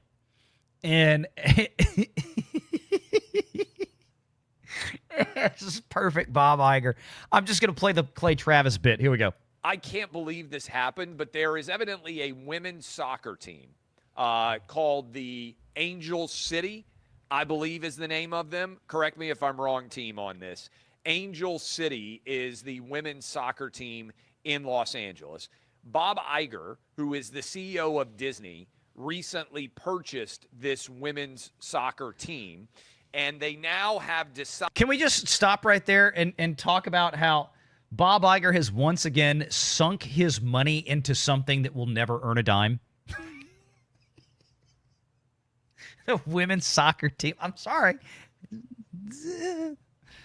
It just, how about $5? Decided that they are going to identify themselves as, and I want to make sure I get this right, because when I saw this, I was like, this has got to be a joke. It's not a joke. This cannot possibly be real. It's real. I tweeted it out, and it is real. They have renamed the team. They have made 10,000 photographs, 10,000, T-shirts. And I want to make sure that I get this right because they've rebranded themselves. This is Angel City Women's Soccer Team. As in like Los Angeles Women's Soccer Team, right? Angel City. What did they rename it to, Clay? Like, what is, and just to be clear, the team wants to do this. The team made the shirts. The team is what do they want to rename it to? They have rebranded themselves as Immigrant City FC. And this is just continuing Bob Iger's desire to destroy brand. Immigrant City Soccer Club.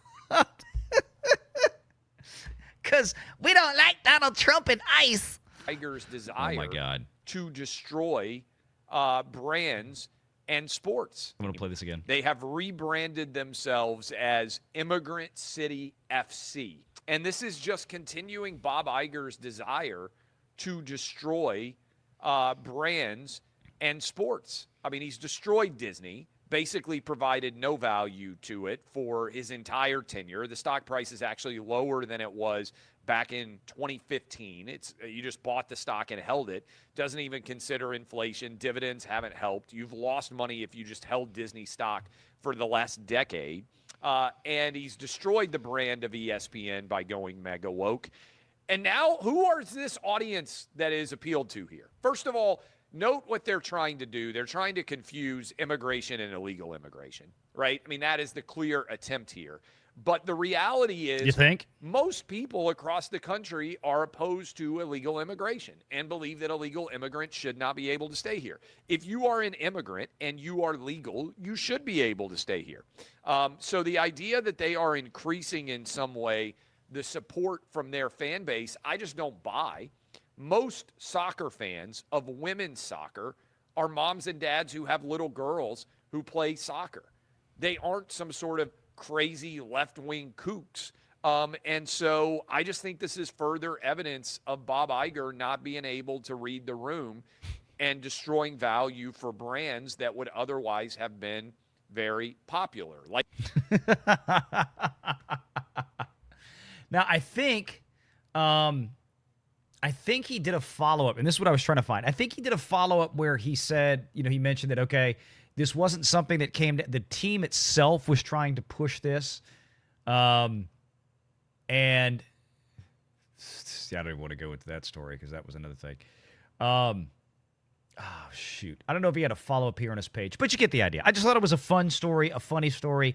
It's really not, it's probably not something that would necessarily clip. Maybe so, but I mean, just, it's just, I thought it was a kicker. Bob Iger's retiring. Now he's going to get his hands on a women's soccer team. And, yeah, I guess I can't find a follow-up. It might have been on his website. Might have been over there. I don't know. Yeah. Anyway. All right, folks, we're going to send you over to Tom. Appreciate it. Let's see. We've got one more here. Marcus Quintus says for $5, every time I come across a WNBA game, all I can think of is Cleavon Little in Blazing Saddles saying, "Where are all the white women at?" They're there. They've got a number of them in the league. But it seems like if any of them get really, really popular, like Caitlyn Clark, they may have their eyes gouged out routinely. They may get, there's going to be some attempts at some serious injuries on them. I can guarantee you right now, Sophie Cunningham now has a huge target on her back after this past week. And if all of a sudden Sophie scores $1 million endorsement deal, which she probably already has at this point, and she's going to become a target for some, not all, obviously, but some players out there who don't think that people like Sophie and whatnot should be in the league, number one, or number two, be popular in the league because of whatever. It is a weird, like the NBA never had this problem. Men usually don't have this kind of problem. I mean, there's always sometimes you get guys in there that have a beef with each other, but the fact that, I mean, did anybody try to kick the crap out of Michael Jordan constantly on the court? Like entire other teams, multiple other teams trying to break Michael Jordan's ankle, try to stab him in the eye purposely all the time, try to actually, I don't remember this. Not to this degree. The jealousy factor there is very, very different, apparently, in the WNBA. So, again, that's just me. All right, folks, we're going to get the hell on out of here. Thank you for being here tonight. Thank you for joining us last night on Renegade Nation. Make sure that you are subscribed to Renegade Nation as well. I think we're at about 1,500 subscribers over there now. Really haven't done a whole lot. Did a couple of videos. I've got some clips to try to put up there this week just to kind of fill some space. We should have advertising monetization come tomorrow or Tuesday, which will be good. Then I'll start dropping more videos because, again, the way YouTube treats it is once you get monetization for ads and everything else, your channel goes up in another category. So I didn't want to do a lot of wheel spin unnecessarily before YouTube pushed me into that next tranche. Because then I might wind up making a bunch of videos that sit there and go nowhere because YouTube doesn't send them out, which they don't do a very good job on this main channel anymore anyway. and not have everything ready to go. But we got there in record time thanks to you folks out there. Thank you very much, Renegade Nation. We are here, and we do what we do because of you. I think we got caught up. I think that's everybody out there. Thank you so much. Much appreciated. Have a good night. Go see Tom over at Midnight's Edge After Dark, and good night.